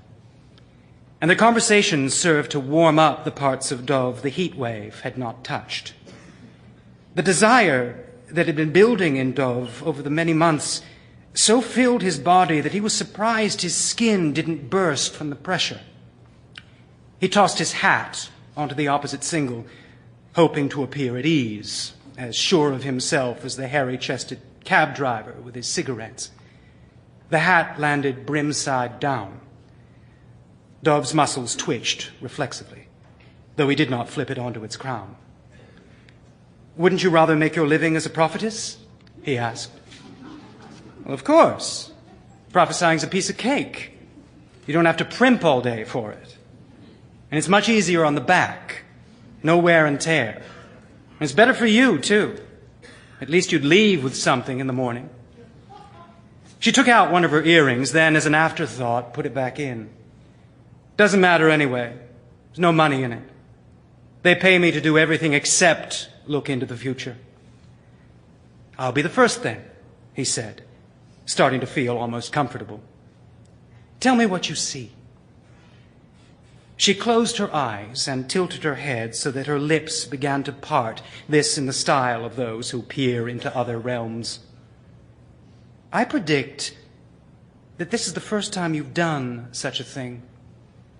Well, that is not a prophecy, it's a guess. Dov Binyamin cleared his throat and wiggled his toes against the tops of his shoes. What else do you predict? She massaged her temples and held back a naughty grin.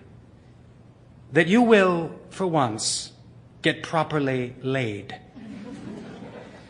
But this was too much for Dov Binyamin. Boiling in the heat and his shame, he motioned toward his hat. Devorah took his hand. Forgive me, she said. I didn't mean to be crude. Her fingers were tan and thin, more delicate than Chava's. How strange it was to see strange fingers against the whiteness of his own. Excluding the affections of my mother, blessed be her memory, this is the first time I have been touched by a woman that is not my wife. She released her grasp and, before he had time to step away, reached out for him again, this time more firmly, as if shaking on a deal. Devora raised herself up and straightened a leg, displayed it for a moment, and then let it dangle over the side of the bed. Dov admired the leg and the fingers resting against his palm. "Why are we here together?" she asked. She was not mocking him.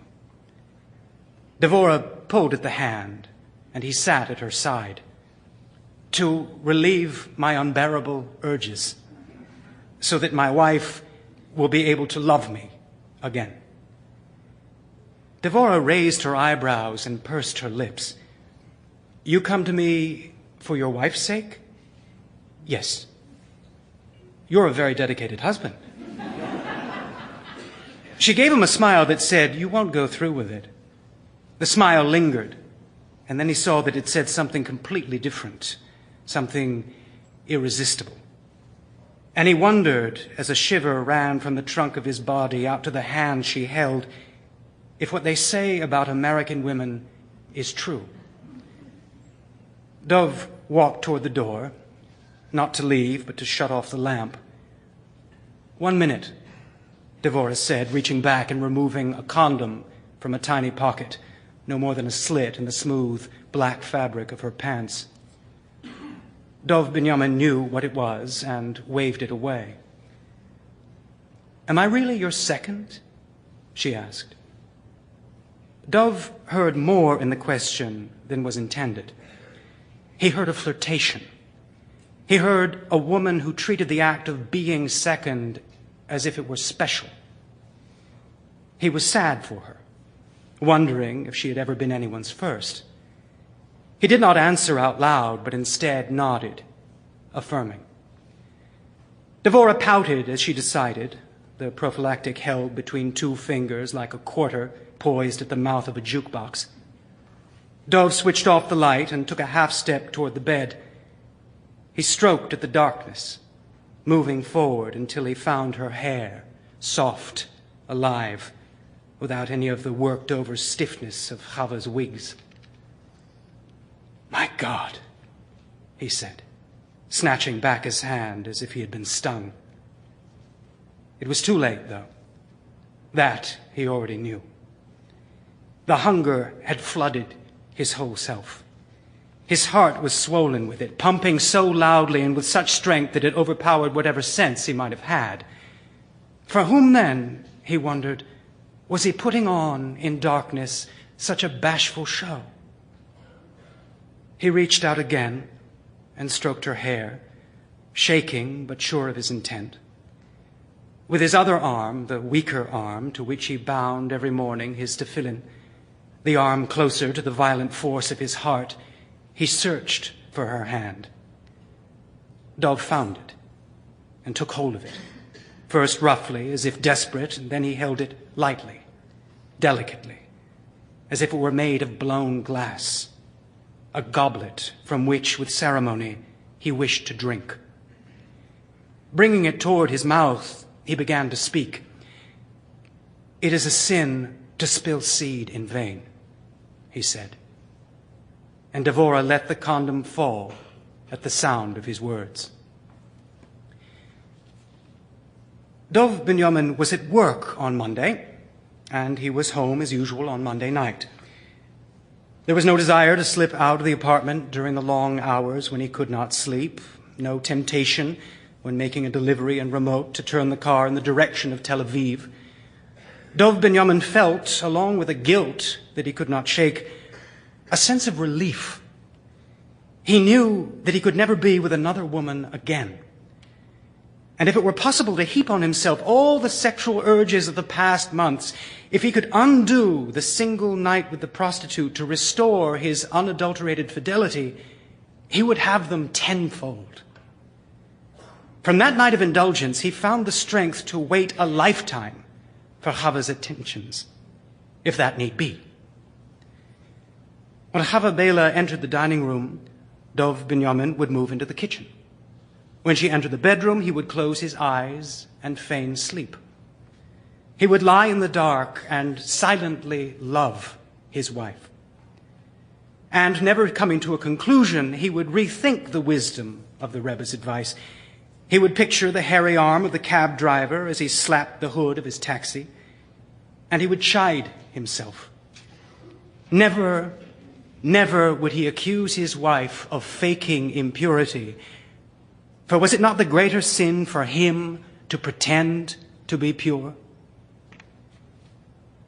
It was only a number of days from that Sunday night that Chava Bela began to talk to her husband with affection.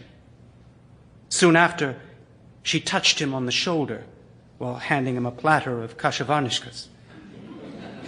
He placed it on the table and ate in silence. As she served dessert, levelish, his favorite, Dov's guilt took on a physical form. What else could it be? What else but guilt would strike a man so obviously? It began as a concentrated smoldering that flushed the whole of his body. Quickly intensifying, it left him almost feverish. He would excuse himself from meals and sneak out of bed. At work, frightened and in ever-increasing pain, he ran from customers to examine himself in the bathroom. Dov Binyamin knew he was suffering from something more than shame. But maybe it was a trial, a test of which the Rebbe had not warned him. For as his discomfort increased, so did Chava's attentions. On her way out of the shower, she let her towel drop in front of him, stepping away from it as if she hadn't noticed, like some Victorian woman waiting for a gentleman to return her hanky with a bow. She dressed slowly, self-consciously, omitting her undergarments and looking to Dov to remind her.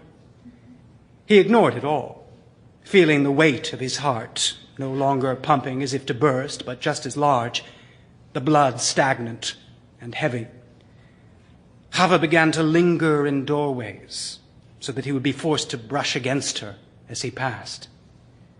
Her passion was torturous to Dov, forced to keep his own hidden inside. Once, without any of the protocol with which they had tempered their lives, she came at the subject head on. "Are you such a small man," she said, "that you must for eternity exact revenge?" He made no answer. It was she who walked away, only to return sweeter and bolder. She became so daring, so desperate, that he wondered if he had ever known the true nature of his wife at all. But he refused, even after repeated advances, to respond to Chava Bela in bed. She called to him from the darkness, "Dovi, please, come out of there. Come lie by me and we'll talk. Just talk. Come, Dovela. Join me in bed." Dov Binyamin stood in the dark of the bathroom. There was some light from the street, enough to make out the toilet and the sink. He heard every word his wife said, and each one tore at him. He stood before the toilet, holding his penis lightly, mindful of halakha and the laws concerning proper conduct in the lavatory. Trying to relieve himself, to pass water, he suffered to no end. When he began to urinate, the burning worsened. He looked down in the half-darkness and imagined he saw flames flickering from his penis. He recalled the words of the prostitute. For his wife's sake, he thought, as the tears welled in his eyes. This couldn't possibly be the solution the Rebbe intended. Dov was supposed to be in his wife's embrace, enjoying her caresses, and instead he would get an examination table and a doctor's probing hands. Dov Binyamin dropped to his knees. He rested his head against the coolness of the bowl. Whatever the trial, he couldn't bear it much longer. He had by now earned, he was sure, Chava Bela's love. There was a noise. It startled him.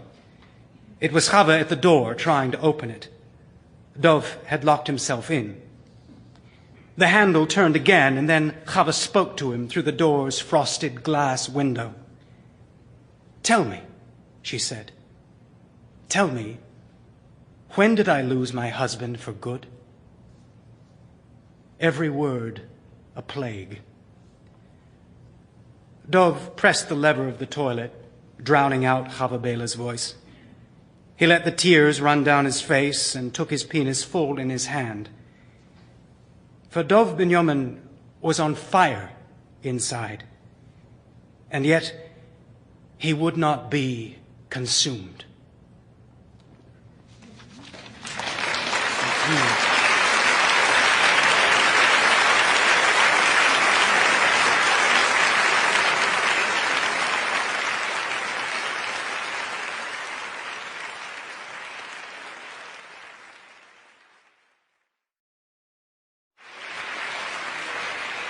Michael Imperioli is performing Stephen King's Popsy. Sheridan was cruising slowly down the long, blank length of the shopping mall when he saw the little kid push out through the main doors under the lighted sign which read, "Cousin Town." It was a boy child, perhaps a big 3, surely no more than 5. On his face was an expression to which Sheridan had become exquisitely attuned. He was trying not to cry, but soon would. Sheridan paused for a moment, feeling the familiar soft wave of self-disgust. Though every time he took a child, that feeling grew a little less urgent.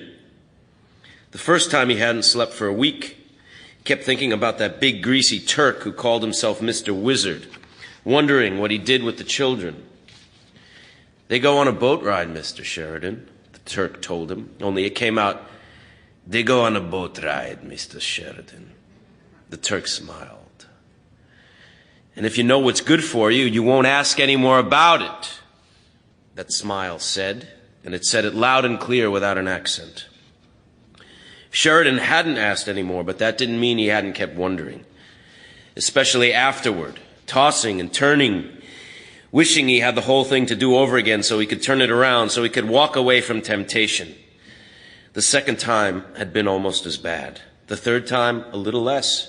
And by the fourth time, he had almost stopped wondering about the boat ride and what might be at the end of it for the little kids.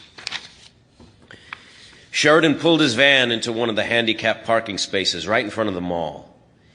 He had one of those special license plates the state gave to Crips on the back of his van. That plate was worth its weight in gold because it kept any mall security cop from getting suspicious. And those spaces were so convenient and almost always empty. You always pretend you're not going out looking, but you always lift a Crip plate a day or two before.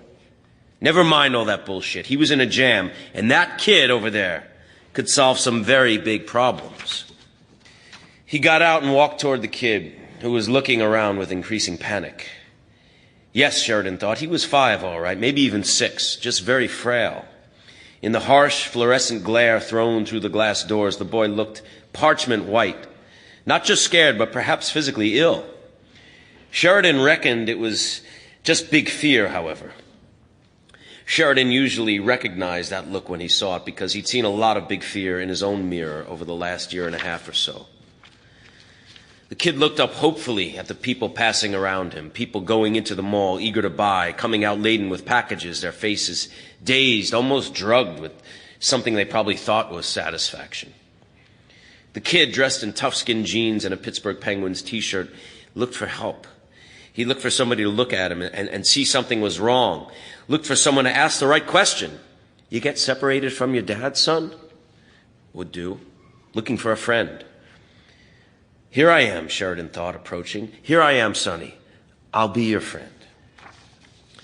He had almost reached the kid when he saw a mall rent-a-cop ambling slowly up the concourse towards the doors. He was reaching in his pocket, probably for a pack of cigarettes.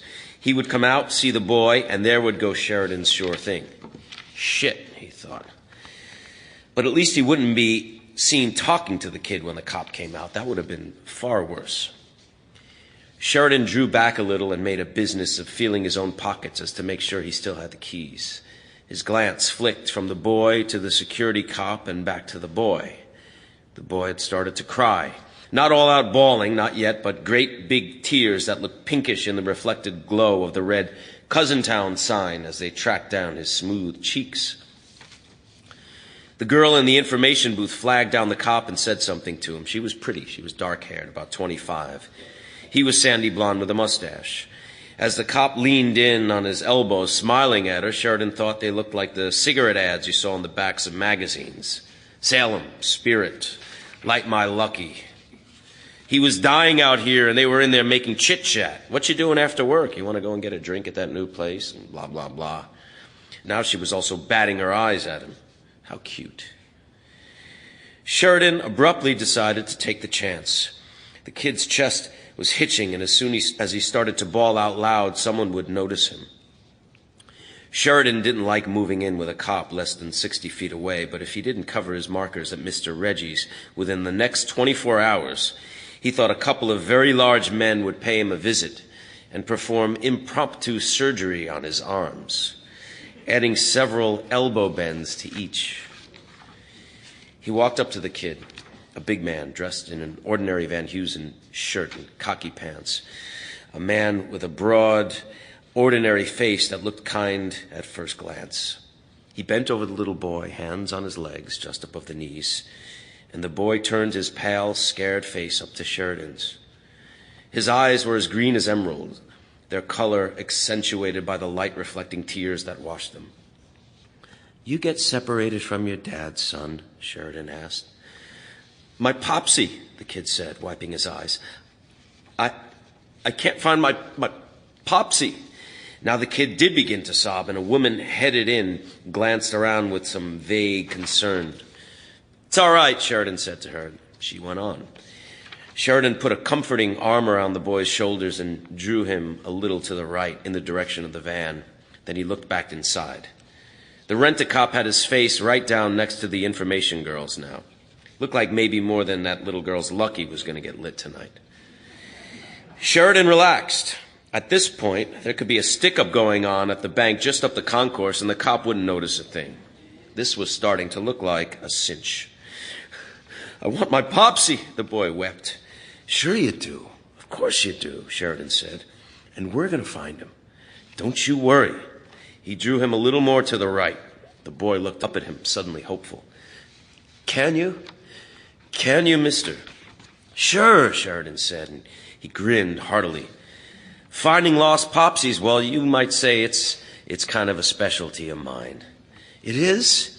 The kid actually smiled a little, although his eyes were still leaking.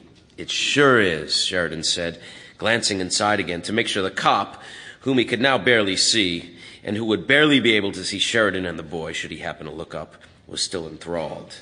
He was. "What was your popsy wearing, son?" "He was wearing his suit," the boy said. "He almost always wears his suit. I only saw him once in jeans." He spoke as if Sheridan should know all these things about his popsy. "I bet it was a black suit," Sheridan said. The boys lit up. "You saw him? Where?" He started eagerly back toward the doors, tears forgotten, and Sheridan had to restrain himself from grabbing the pale-faced little brat right then and there. That type of thing was no good. Couldn't cause a scene, couldn't do anything people would remember later. Had to get him in the van. The van had sun filter glass everywhere except in the windshield. It was almost impossible to see inside unless you had your face smashed right up against it. Had to get him in the van first. He touched the boy on the arm. "I didn't see him inside, son. I saw him right over there." He pointed across the huge parking lot with its endless platoons of cars. There was an access road at the far end of it, and beyond that there were the double yellow arches of McDonald's. "Well, why would Popsy go over there?" the boy asked, as if either Sheridan or Popsy, or maybe both of them, had gone utterly mad. "I don't know," Sheridan said. His mind was working fast, clicking along like an express train, as it always did when it got right down to the point, where you had to stop shitting and either do it upright or fuck it up righteously. Popsy, not Dad or Daddy, but Popsy. The kid had corrected him on it. Maybe Popsy meant Granddad, Sheridan decided. But I'm pretty sure that was him. Older guy in a black suit, white hair, green tie. Popsy had his blue tie on, the boy said. He knows I like it best. Yeah, it could have been blue, Sheridan said. You know, under these lights, who can tell? Come on, hop in the van. I'll run you over there to him. Are you sure it was Popsy? Because I don't know why he'd go to a place where they... Sheridan shrugged. Look, kid, if you're sure that wasn't him, maybe you better look for him on your own. You might even find him. And he started brusquely away, heading back toward the van. Kid wasn't biting. He thought about going back, trying again, but it had already gone on too long. You either kept observable contact to a minimum, or you were asking for 20 years in Hamilton Bay. He'd better go on to another mall. Scotterville, maybe, or... Wait, mister. It was the kid with panic in his voice. There was the thud of running sneakers. Wait up. I told him I was thirsty. He must have thought he had to go way over there to get me a drink. Wait. Sheridan turned around, smiling. I wasn't really going to leave you anyway, son. He led the boy to the van, which was 4 years old and painted a nondescript blue.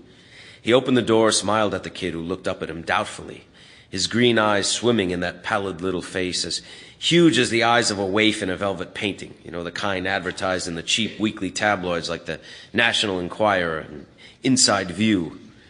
Step into my parlor, little buddy, Sheridan said, and produced a grin which looked almost entirely natural. It was really sort of creepy how good he'd gotten at this. The kid did, and although he didn't know it, his ass belonged to Briggs Sheridan the minute the passenger door swung shut. There was only one problem in his life. It wasn't broads, although he liked to hear the swish of a skirt or feel the smooth smoke of a silken hose as well as any man. And it wasn't booze, although he had been known to take a drink or three of an evening. Sheridan's problem, his fatal flaw, you might even say, was cards. Any kind of cards, as long as it was the kind of game where wagers were allowed. He had lost jobs, credit cards, the home his mother had left him. He had never, at least so far, been in jail, but the first time he got in trouble with Mr. Reggie, he thought jail would be a rest cure by comparison. He had gone a little crazy that night. It was better, he had found, when you lost right away. When you lost right away, you got discouraged. You went home, you watched Letterman on the tube, and then went to sleep. When you won a little bit at first, you chased. Sheridan had chased that night and had ended up owing $17,000. He could hardly believe it. He went home dazed, almost elated by the enormity of it. He kept telling himself in the car on the way home that he owed Mr. Reggie not 700, not 7,000, but 17,000 iron men. Every time he tried to think about it, he giggled, turned up the volume on the radio. But he wasn't giggling the next night when the two gorillas, the ones who would make sure his arms bent in all sorts of new and interesting ways if he didn't pay up, brought him into Mr. Reggie's office. I'll pay, Sheridan began blabbing at once. I'll pay. Listen, it's no problem. Couple of days, a week at the most, 2 weeks at the outside. You bore me, Sheridan, Mr. Reggie said. Shut up.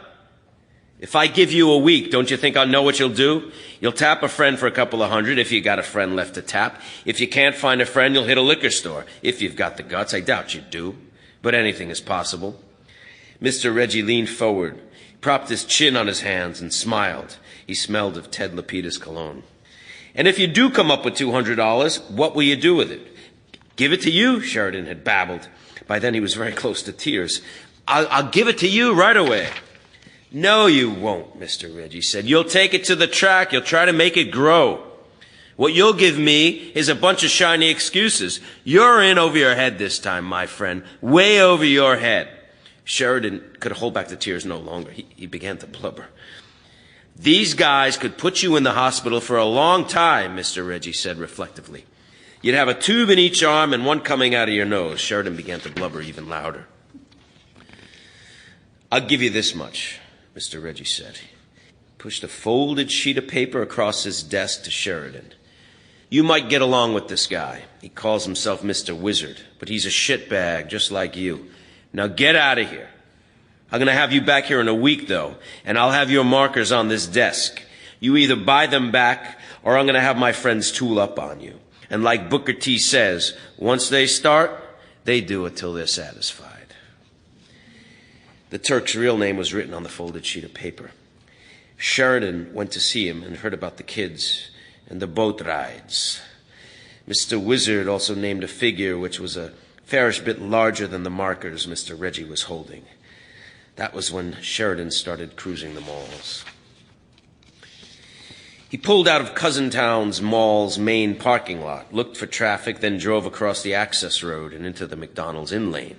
The kid was sitting all the way forward on the passenger seat, hands on the knees of his toughskins, eyes agonizingly alert. Sheridan drove toward the building, swung wide to avoid the drive-through lane, and kept on going. "Why are you going around the back?" the kid asked. "You have to go around to the other door," Sheridan said. "Keep your shirt on, kid. I think I saw him in there." "You did? You really did?" "I'm pretty sure, yeah." Sublime relief washed over the kid's face, and for a moment Sheridan felt sorry for him. Hell, he wasn't a monster or a maniac, for Christ's sake, but his markers had gotten a little deeper each time, and that bastard Mr. Reggie had no compunctions at all about letting him hang himself. It wasn't 17,000 this time, or 20,000, or even 25,000. This time it was 35 grand. A whole damn marching battalion of Iron Men, if he didn't want a few new sets of elbows by next Saturday. He stopped in the back by the trash compactor. Nobody was parked back there. Good. There was an elasticized pouch on the side of the door for maps and things. Sheridan reached into it with his left hand, brought out a pair of blue steel Krieg handcuffs. The loop jaws were open. "Why are we stopping here, mister?" the kid asked. The fear was back in his voice, but the quality of it had changed. He had suddenly realized that maybe getting separated from good old Popsy in the busy mall wasn't the worst thing that could happen to him after all. We're not, Sheridan said easily. He had learned the second time he'd done this that you didn't want to underestimate even a 6-year-old once he had his wind up. The second kid had kicked him in his balls and had damn near gotten away. "I just remembered I forgot to put my glasses on when I started driving. I could lose my license." "They're in that glasses case on the floor there. They slid over to your side. Could you hand them to me, would you?" The kid bent over to get the glasses case, which was empty. Sheridan leaned over and snapped one of the cuffs on the kid's reaching hand, as neat as you please, and then the trouble started. Hadn't he just been thinking it was a bad mistake to underestimate even a 6-year-old?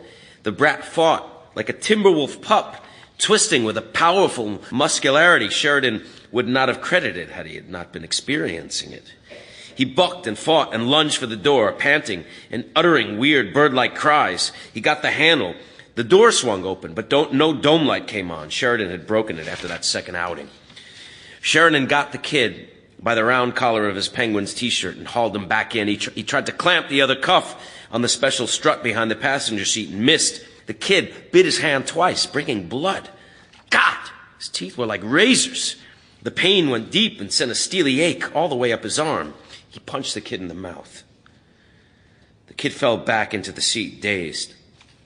Sheridan's blood on his lips and chin and dripping onto the ribbed neck of the t-shirt. Sheridan locked the other cuff onto the strut and then fell back into his own seat, sucking the back of his right hand. Pain was really bad. He pulled his hand away from his mouth and looked at it in the weak glow of the dash lights. 2 shallow, ragged tears, each maybe 2 inches long, ran up toward his wrist from just above the knuckles. Blood pulsed in weak little rills. Still, he felt no urge to pop the kid again, and that had nothing to do with damaging the Turk's merchandise, in spite of the almost fussy way the Turk had warned him against that. "Damage the goods, and you damage the value," the Turk had said in his greasy accent. No, he didn't blame the kid for fighting. He would have done the same. He would have to disinfect the wound as soon as he could, though. Might even have to have a shot. He had read somewhere that human bites were the worst kind. Still, he couldn't help but admire the kid's guts. He dropped the transmission into drive. He pulled around the hamburger stand, past the drive-through window and back onto the access road. He turned left. The Turk had a big ranch-style house in Toluca Heights on the edge of the city. Sheridan would go there by secondary roads just to be safe. 30 miles, maybe 45 minutes, maybe an hour. He passed a sign which read, "Thank you for shopping the beautiful Cousin Town Mall." He turned left and let the van creep up to a perfectly legal 40 miles an hour. He fished a handkerchief out of his back pocket, folded it over the back of his right hand, and concentrated on following his headlights to the 40 grand the Turk had promised for a boy child. "You'll be sorry," the kid said. Sheridan looked impatiently around at him.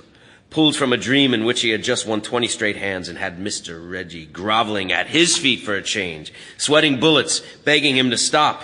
What did he want to do, break him? The kid was crying again. His tears still had that odd pinkish cast, even though they were now well away from the bright lights of the mall. Sheridan wondered for the first time if the kid might have some sort of communicable disease. He supposed it was a little late to start worrying about such things, so he put it out of his mind. When my popsy finds you, you'll be sorry, the kid elaborated. Yeah, Sheridan said, lit a cigarette. He turned off State Road 28 and onto an unmarked stretch of two-lane blacktop. There was a long marshy area on the left, unbroken woods on the right. The kid pulled at the handcuffs and made a sobbing noise. Quit it. It won't do you any good. Nevertheless, the kid pulled again. And this time there was a groaning, protesting sound. Sheridan didn't like it all.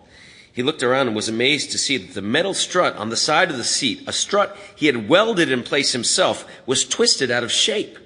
Shit, he thought. He's got teeth like razors, and now I find he's also strong as a fucking ox. If this is what he's like when he's sick, God forbid I should have grabbed him on a day when he was feeling well. He pulled over onto the soft shoulder and said, Stop it! I won't! The kid yanked at the handcuff again. Sheridan saw the metal strut bend a little more. Christ, how could any kid do that? It's panic, he answered himself. That's how he can do it. But none of the others had been able to do it, and many of them had been a lot more terrified than this kid by this stage of the game. He opened the glove compartment in the center of the dash. He brought out a hypodermic needle. The Turk had given it to him and cautioned him not to use it unless he absolutely had to. Drugs, the Turk said, pronouncing it drugs, could damage the merchandise. See this? The kid gave the hypo a glimmering, sideways glance and nodded. You want me to use it? The kid shook his head at once. Strong or not, he had any kid's instant terror of the needle, Sheridan was happy to see. That's very smart. We'll put out your lights. He paused. He didn't want to say it. Hell, he was a nice guy, really, when he didn't have his ass in a sling, but he had to. Might even kill you. Kid stared at him, lips trembling, cheeks papery with fear. You stop yanking the cuff, I put away the needle. Deal? Deal, the kid whispered. You promise? Yes. The kid lifted his lip, showing white teeth. One of them was spotted with Sheridan's blood. You promise on your mother's name? I never had a mother. Shit, Sheridan said. Disgusted. Got the van rolling again. He moved a little faster now, and not only because he was finally off the main road. The kid was a spook. Sheridan wanted to turn him over to the Turk, get his money, and split.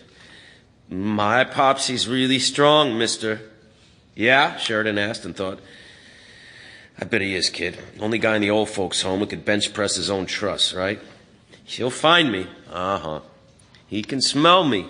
Sheridan believed it. He could smell the kid. That fear had an odor. It was something he had learned on his previous expeditions, but this was unreal. The kid smelled like a mixture of sweat, mud, and slowly cooking battery acid. Sheridan was becoming more and more sure that something was seriously wrong with this kid. But soon that would be Mr. Wizard's problem, not his, and caveat emptor, as those old fellows in the togas used to say. Caveat fucking emptor. Sheridan cracked his window. On the left, the marsh went on. Broken slivers of moonlight glimmered in the stagnant water. Popsy can fly. Yeah, Sheridan said. After a couple of bottles of nitrine, I bet he flies like a son of a bitchin' eagle. Popsy, enough of the Popsy shit, okay, kid? Kid, shut up. 4 miles farther on, the marsh on the left broadened into a wide, empty pond. Sheridan made a turn onto a stretch of hard-pan dirt that skirted the pond's north side. 5 miles west of here, he would turn right onto Highway 41, and from there it would be a straight shot into Toluda Heights. He glanced towards the pond, flat, silver sheet in the moonlight, and then the moonlight was gone, blotted out. Overhead, there was a flapping sound like big sheets on a clothesline. Popsy, the kid cried. Shut up, it was only a bird. But suddenly he was spooked, very spooked. He looked at the kid again. The kid's lip was drawn back from his teeth again. His teeth were very white, very big. No, not big. Big wasn't the right word. Long was the right word. Especially the two at the top at each side, what did you call them? The canines. His mind started to fly again, clicking along as if he was on speed. I told him I was thirsty. Why would Popsy go to a place where they eat? Was he going to say eat? He'll find me. He could smell me. Popsy can fly. Something landed on the roof of the van with a heavy, clumsy thump. Popsy! The kid screamed again, almost delirious with delight. And suddenly Sheridan could not see the road anymore. A huge, membranous wing, pulsing with veins, covered the windshield from side to side. Popsy can fly. Sheridan screamed. He jumped on the brake, hoping to tumble the thing on the roof off the front. There was that groaning, protesting sound of metal under stress from his right again, this time followed by a short, bitter snap. A moment later, the kid's fingers were clawing into his face, pulling open his cheek. "He stole me, Popsy!" The kid was screeching at the roof of the van in that bird-like voice. "He stole me! He stole me! The bad man stole me!" You don't understand, kid, Sheridan thought. He groped for the hypo and found it. "I'm not a bad guy. I just got in a jam." Then a hand, more like a talon than a real hand, smashed through the side window and ripped the hypo from Sheridan's grasp, along with two of his fingers. A moment later, Popsy peeled the entire driver's side door out of its frame. The hinges now bright twists of meaningless metal. Sheridan saw a billowing cape, black on the outside, lined with red silk on the inside, and the creature's tie, and although it was actually a cravat, it was blue, all right, just as the boy had said. Popsy yanked Sheridan out of the car, talons sinking through his jacket and shirt and deep into the meat of his shoulders. Popsy's green eyes suddenly turned as red as blood roses. "We came to the mall because my grandson wanted some Ninja Turtle figures," Popsy whispered, and his breath was like fly-blown meat. "The ones they show on TV. All the children want them. You should have left him alone. You should have left us alone." Sheridan was shaken like a rag doll. He shrieked, was shaken again. He heard Popsy asking solicitously if the kid was still thirsty. Heard the kid saying, "Yes, very. The bad man had scared him and his throat was so dry." He saw Popsy's thumbnail for just a second before it disappeared under the shelf of his chin, the nail ragged and thick. His throat was cut with that nail before he realized what was happening. And the last things he saw before his sight dimmed to black were the kid cupping his hands to catch the flow the way Sheridan himself had cupped his hands under the backyard faucet for a drink on a hot summer day when he was a kid, and Popsy stroking the boy's hair gently with grandfatherly love. Thank you.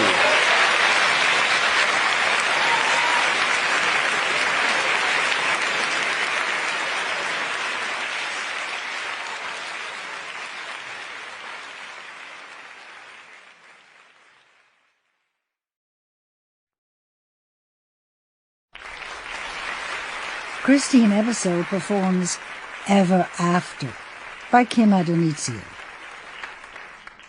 The loft where the dwarves lived had a view of the city and hardwood floors and skylights, but it was overpriced. And too small now that there were 7 of them. It was a 5th floor walk-up, one soaring track-lighted room. At the far end was the platform where Doc, Sneezy, Sleepy, and Bashful slept side by side on futons. Beneath them, Happy and Dopey shared a double bed. Grumpy, who pretty much stayed to himself, kept his nylon sleeping bag in a corner during the day and unrolled it at night on the floor between the couch and the coffee table.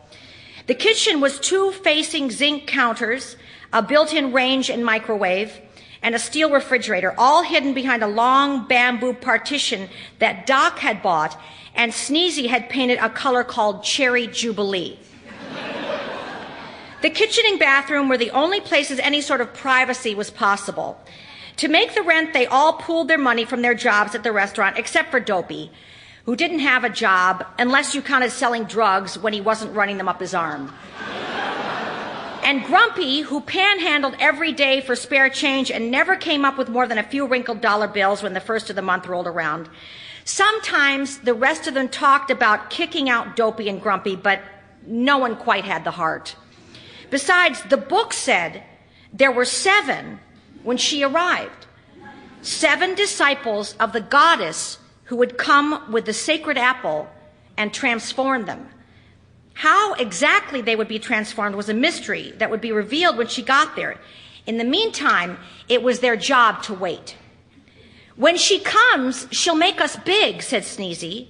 He had the comic section of the Sunday paper and an egg of silly putty and was flattening a doughy oval into a panel of Calvin and Hobbes. Oh, bullshit, said Grumpy. It's about inner transformation, man. That's the whole point. Materialism is a trap. Identifying with your body is a trap. All this shit. Grumpy swept his arm to indicate not just their loft, but the tall downtown buildings beyond the windows, and maybe more. All this shit is an illusion. Maya. Samsara. He took the last marble from a pack, crumpled the pack, and tried to hook shot into a wicker wastebasket by the window, but missed. He looked around. Matches? Lighter? Who's going for more cigs? She will, insisted Sneezy. She'll make us 6 feet if we want to be. She can't change genetics, you dope, Grumpy said. At the word dope, Dopey's head jerked up for an instant. He was nodding on the couch at the opposite end from Grumpy, a lit cigarette ready to fall from his hand. The couch had a few burn holes in it already. One of these days, Doc thought, he's going to set the whole fucking place on fire, and then where will we be? How will she ever find us? He got up from the floor where he'd been doing some yoga stretches, and he slid the cigarette from Dopey's stained fingers. He ground it out in an ashtray on the table in the blue ceramic water of a moat that circled a ceramic castle. And from the castle's tiny windows, a little incense smoke, sandalwood, drifted out. She's not an alien from outer space who's going to perform weird experiments, Doc said. He hunted through the newspaper for the food section.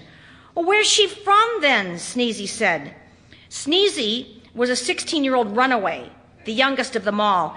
From the sweet credulousness of his expression, you'd never know what terrible things he'd endured.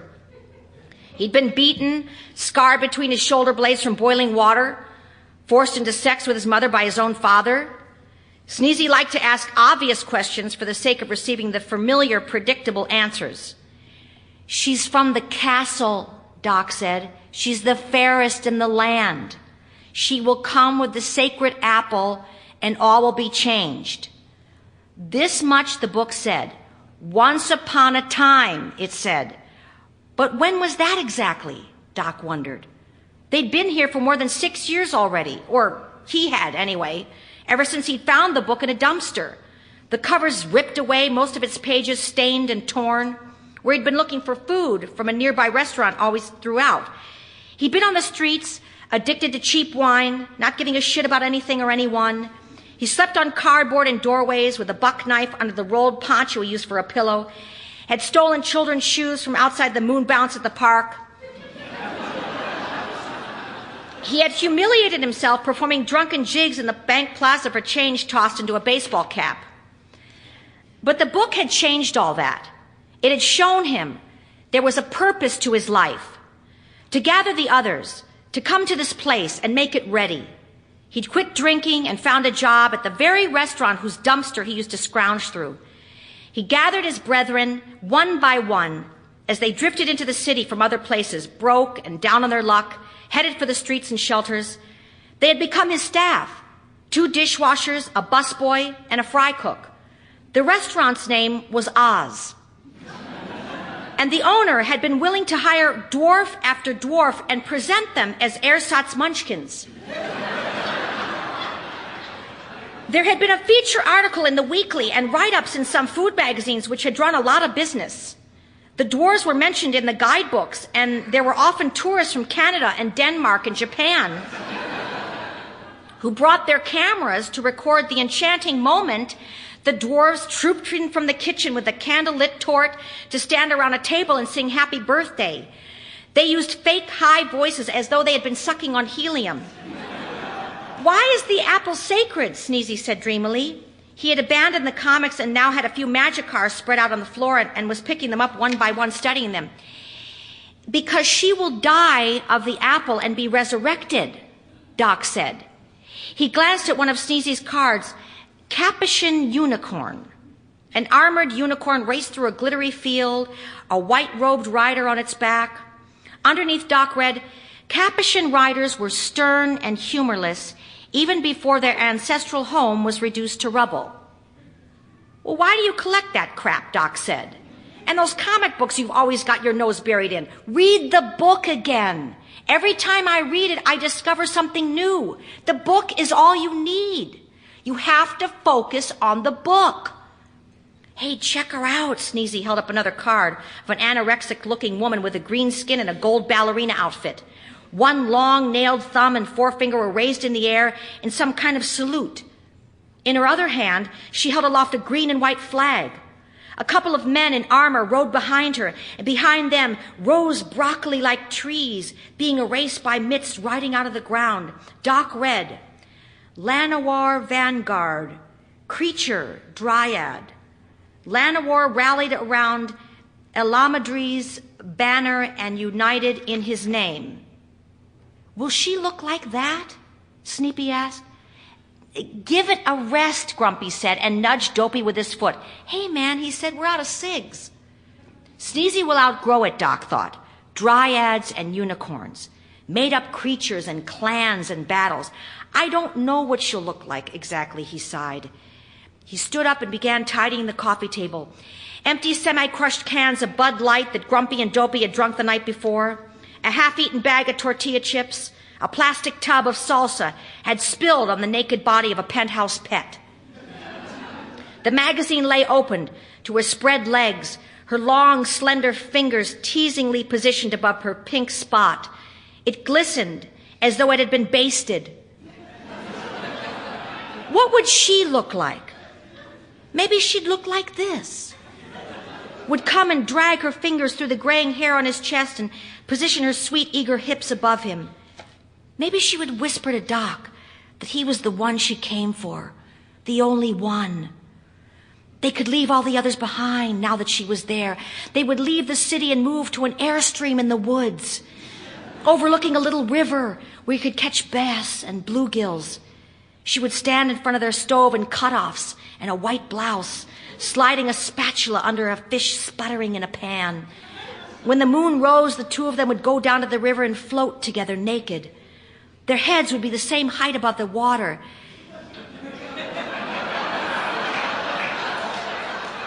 Doc closed the magazine. He gathered up the beer cans, carried them into the kitchen, and threw them on the pile of trash overflowing from the can. And the next afternoon, he left a note on the refrigerator, securing it with a magnet Bashful had bought, of a Virgin Mary stroller with the baby Jesus riding in it.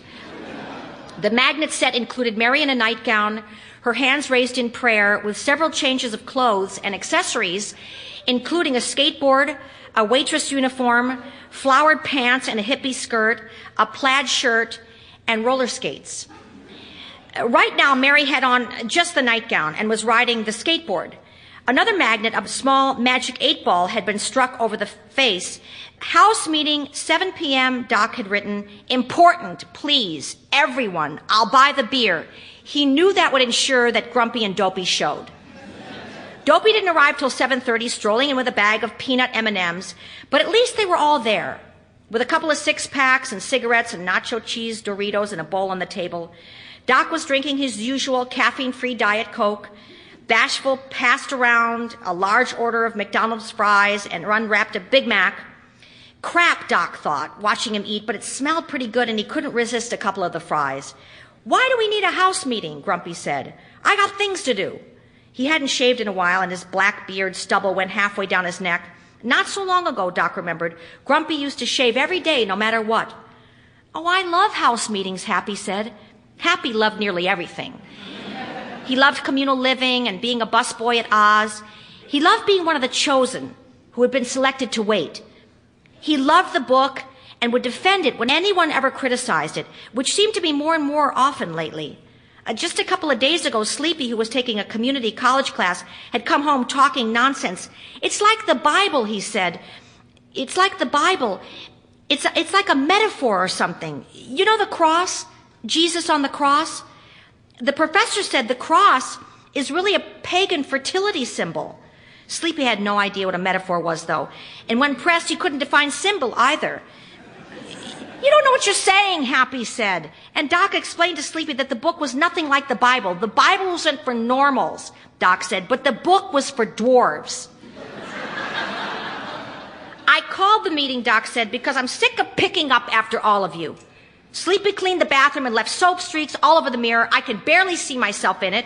And you, Grumpy and Dopey, all you do is strew beer cans and cigarette butts and fast food trash from one end of this place to the other. And this morning, Bashful put the dishes from the dishwasher back in the cupboards when they hadn't even been washed yet. Sorry, Bashful muttered. I have to do everything around here, Doc says. Oh, don't be such a goddamn martyr, Grumpy said, popping his second bottle of Red Hook. Why don't you just try to pull your own weight for once, Doc said. Don't think we're going to carry you forever. Oh, but we love you, Grumpy, Happy said. He put his hand on Grumpy's shoulder. You're the bomb, Happy said, using an expression he picked up from Sneezy. Get your paw off me, Grumpy said. Freak. Look who's talking, Happy had an edge in his voice now. The one thing Happy didn't love was being a dwarf. At 4'10", Happy was the closest to normal size, and Doc often wondered if Happy stayed not only because of his dedication to the book, but because this was the only place he got to be bigger than everyone else. I don't need you freaks, Grumpy said, giving Happy a shove. They were sitting on the floor, and the shove sent Happy into the coffee table. He banged his head on the corner. Look what you did, Happy said, holding his temple. I'm bleeding. He's bleeding, everyone concurred in unison. All except Grumpy, who glared defiantly at the circle of dwarves, his arms crossed in front of him. Violence can't be tolerated, Doc said sternly. Oh, yeah? What are you going to do about it, Grumpy said. You and your stupid book. Nobody believes in that shit but you. They're all just humoring you, man. You're lying, Doc said. He looked around at the others. He's lying, right? Yeah, right, Sneezy said. We believe. We believe, the others said. But it sounded wrong. Doc could hear the doubt in their voices. He could see it in the way they shifted their eyes to the floor, hunching their shoulders. Bashful picked up his Big Mac in both hands and chewed, his head down. I absolutely positively believe, Sneezy said. But Sneezy was a kid, Doc thought, who believed in dryads and unicorns, wizards and fairies, and Spider-Man and Wolverine and other bullshit superheroes. Sneezy sat wrapped in front of Saturday morning cartoons saying rad and awesome. Sneezy's belief was not hard won. Whatever gets you through, Dopey said, surprising everyone. Dopey never talked at house meetings.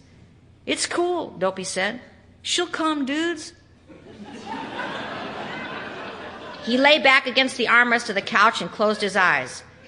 It's just, Bashful said. Just what? Doc said, his voice flat. Well, we're kind of in a rut, I think, maybe, or something. Bashful stared at the hamburger in his hands. A little dribble of pink sauce was falling right into the table Doc had cleaned. You have doubts, Doc said. That's okay. That's perfectly normal. But didn't Doc have his doubts too? Didn't he lie awake at night listening to the snores of the others, wondering if maybe she wasn't coming after all? Didn't he try to bury those thoughts to tell himself to be patient, to withstand the test of these long years? Some nights when he couldn't sleep, he would just get up and take the book from the wooden lectern Bashful had built for it, and he would go into the bathroom and sit on the toilet and read it again. Once upon a time, she ate the apple. She fell. The dwarves were there in the story. They took care of her. The book was a mess of half pages, missing pages, the story erratic, interrupted. But some things were clear. A few powerful words shone forth in large letters. There were faded illustrations that had once been bright. A man with an axe, a hand holding a huge shining red apple, the stepmother and her mirror. But the page that might reveal her, that page was only a scrap, and all it showed was a short, puffy white sleeve and an inch of a pale arm against which lay a heartbreaking curl of long blue-black hair. So many mysteries, so many things they might never know. But in the end, on the very last page of the book, the promise, the words that had given him such hope the first time he read them, they lived happily ever after. She and the dwarves. Doc thought all of them together. She would come and see that he made things ready. She would take the pain that had already always been with him, the great ache of loneliness at the center of his life, into her hands like a trembling bird. She would sing to it and caress it, and then with one gesture, fling it into the sky. A flutter of wings, and it would rise away from him forever. They won't buy any of your religious mumbo-jumbo, Grumpy said.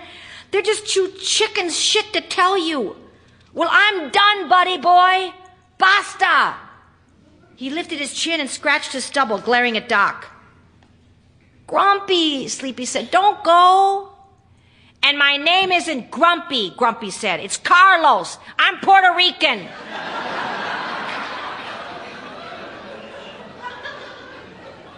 He paused. I'm a Puerto Rican little person. He said, I'm sick of all of you with your fake names and voodoo loser fantasies about some chick who ain't coming. She ain't coming, man. Get it through your fat heads. No one looked at him. Grumpy stood up. All right, then, he said. He went to the corner where he kept his sleeping bag and picked it up. Adios, you chumps. See you around. Doc listened to his boots on the stairs. It doesn't matter, he told himself. It doesn't matter. She'll still come. A dwarf by any other name, Happy said. Would still be an asshole, Sleepy said. My name used to be Stephen, Sneezy said, and Sleepy told him to shut his fucking pie hole. It was Friday afternoon in November, full of wind and rain, and everyone who came into Oz shook out their umbrellas and dripped water into the yellow brick tiles in the foyer and asked for one of the tables close to the big stone fireplace. Doc was short-staffed. A waiter was out with the flu, and Bashful had left town on Tuesday to attend an aunt's funeral. On Thursday, he had called to say he might not be coming back except to pick up a few of his things. Of course you're coming back, Doc had said. Well, she left me some money, Bashful said. Nobody thought she had any. She lived in this crummy little studio apartment and never bought a thing. Turns out she had stocks from my grandfather, and she left it all to me and her cat. And I'm a trustee for the cat. Well, you can't just take off. Well, I want to live here for a while and see how things go. I'm sorry, Doc. It just seems like the right thing for me now. Well, a couple of men came into the restaurant dressed in matching red parkas, their arms around each other. The first man's hair was blonde and combed back off a perfectly proportioned face. The other man had a square jaw outlined by a thin black beard, and when he shucked his parka, Doc saw his chest and biceps outlined in a tight thermal shirt. Nasty weather out there, Doc said. He stepped down from his stool behind the podium to lead them to a table near the fireplace. And he heard one man whisper something to the other, and the second, shh, he'll hear you. He was used to comments. On the street, teenagers yelled to him from passing cars. People stared or else tried not to, averting their eyes and then casting furtive glances in his direction. Children walked right up to him, fascinated that he was their size but different. He learned to block it out.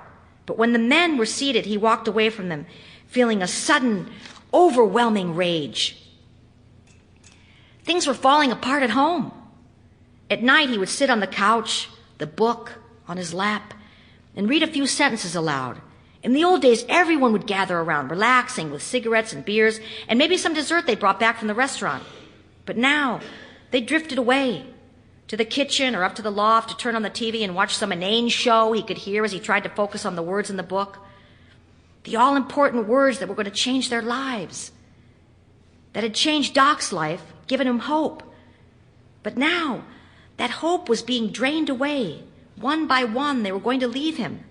And she would never come, not to a lone dwarf, an old balding dwarf whose feet and back hurt him every night so that he had to soak in a hot tub for some relief. She wouldn't take his gnarled, aching feet in her hands and massage them. In the black nights when he lay awake and empty, she wouldn't lay her long white body smelling of apples on top of his. As the evening went on, he forced himself to greet customers pleasantly, not to yell at Sleepy when he dropped a bus tray, or at Happy when he mixed up orders. Happy was usually a dishwasher, but he was filling in tonight for the absent waiter. Doc focused on keeping everything running smoothly and not to let it get chaotic. He let a German woman pull him into her lap so her friends could take a picture with their cell phone, beaming the image to other friends in Stuttgart. He sang Happy Birthday with the other dwarves and handed a giant lollipop to a girl with a magenta buzz cut and several facial piercings, while her parents sat there with strained smiles on their faces, obviously uncomfortable that they had found themselves with such a weird-looking daughter and were now confronted with several pseudo-munchkins in striped tights. By closing time, he wanted to hit something. He took his time totaling up the evening's receipts to give everyone time to finish up in the kitchen and leave them alone.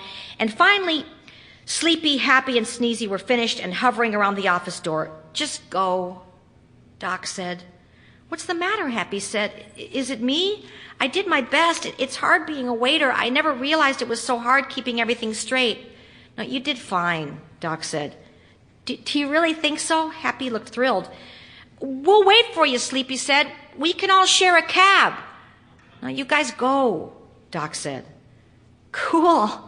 A cab," Sneezy said. "Well, here's something weird," he said. "Whenever I get into somebody's car, I make sure to buckle up, but in a cab, I never put on a seatbelt. Isn't that weird?" "Well, you should," Doc said. He wanted to slap them. "Go," he said. "Just get the fuck out of here and leave me alone." Well, Sneezy and Happy stared, and Sleepy pulled them each by a jacket sleeve. "Sure, man," Sleepy said. "No problem. You want to be alone? We'll leave you alone." Finally, they were gone. Over the Rainbow was playing softly on the stereo. Judy Garland's voice usually soothed him, but now Doc felt mocked by the promise in the song, the sappy land where dreams come true and the bluebirds and the bright colors everywhere and troubles melting away. He locked the zippered bag of credit card slips and money into the safe, and he switched off the stereo and straightened the stack of CDs beside it, and then turned off the last of the lights. The alarm code had to be set by punching numbers into a keyboard by the door that led from the kitchen to the alley, and he was about to set it, but stopped. He walked back through the dark kitchen, out the swinging doors into the restaurant, and behind the bar, and took a bottle of Johnny Walker and a rocks glass. At 4 a.m., the streets in this part of the city looked like a movie set about to be struck. The storefront businesses had mostly failed. Lights shone in the tall office buildings where janitors were emptying wastebaskets and running vacuum cleaners. Doc knew what that was like. He'd done it years ago. A flask in his back pocket that he'd drink from throughout the night, working under the fluorescent glare while everyone else slept. At dawn, he'd be ready to pass out and would reel off to find a hospitable bench or doorway. He'd forgotten the feeling of drunkenness, the happy, buzzy glow, how the world shifted pleasantly out of the focus and retreated into a manageable distance. He staggered in the direction of the loft, clutching the bottle to his coat, hardly feeling the rain, that it was still falling, though not with its earlier force. Now it was soft, almost a mist, cold kisses on the top of his bare head, a damp chill coming up through his shoes. He sang Brown-Eyed Girl and Swanee River. He stopped in the middle of the street and looked around to see if anybody had heard him, but there was no one. A cat slid away around the corner of a building. Pale against the dark bricks, he was breathing kind of hard, he realized. He stopped to rest in a small park, a square of grass with a single wrought iron bench, a narrow border of dirt, mud now, where there was white flowers in spring. He remembered the flowers and looked sadly at the wet soil. No flowers. There would never be flowers again. There was never going to stop raining. The rain would wash away the soil and the park and himself, and he would float down the river of rain endlessly until he sank beneath the surface of the water down to the bottom like a rock, dead and inert and finally at peace. He looked for his glass to pour himself more liquor, but he'd lost it somewhere. He had a vague memory of seeing it smashing against bricks, the pieces glittering like the rain lying under a streetlight. He took a pull from the bottle and slumped against the freezing iron of the bench. His dreams were confused. having his picture taken with tourists at the restaurant, only the restaurant was really an office building, and their meals were being served on desks, and water was seeping through the carpet, and he was down on his knees trying to find out where it was coming from. And when he woke, he was lying on the wet grass under a dripping tree. And the rain had let up. It was getting light, and the air was stale-colored. He was still slightly drunk and could feel underneath the cushion of alcohol the hard, unyielding bedrock of a massive hangover. He got up and walked over to the bench where the bottle was lying tucked under a newspaper like a tiny version of a homeless man. He picked up both and laid them gently in the wire trash receptacle next to the bench. On the way home, he passed a few actual homeless people still asleep in doorways. He peered at each of them, but none of them was grumpy. It had been nearly a month since he'd left, and no one had seen him. There was one dog, black and scrawny, that raised its head as Doc passed and then settled, sighing, next to its master. He let himself into the building and trudged upstairs, stopping on each landing to catch his breath and stop the grinding in his head. He opened the door to the loft quietly in case anyone was up, but it was too early. He could hear the steady snores of Happy and Sleepy and Sneezy's asthmatic breathing. Dopey slept alone in the double bed, angled across it, one arm dangling out from under the covers.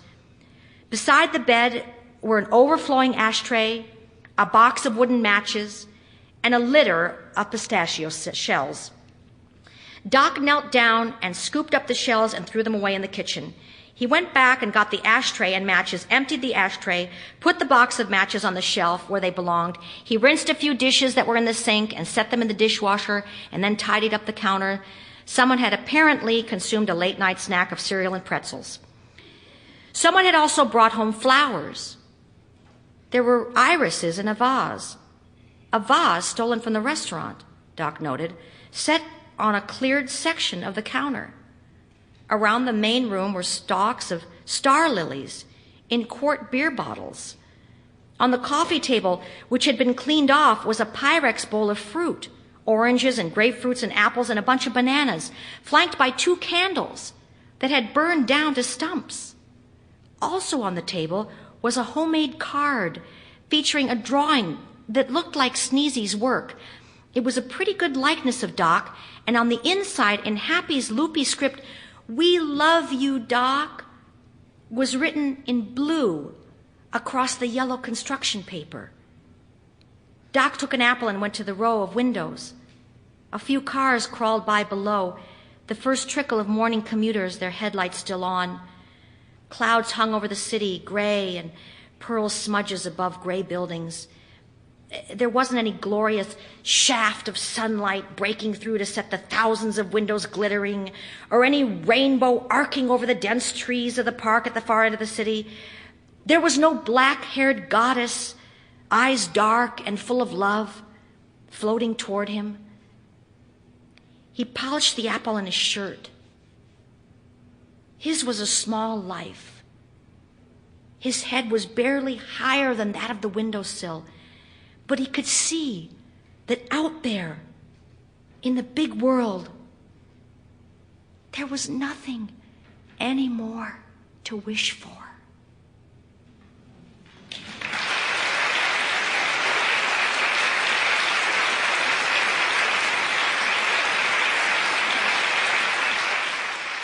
For more information about Selected Shorts in all its incarnations, live, on tour, on radio, podcast, CD, and digital download, please go to our website, selectedshorts.org.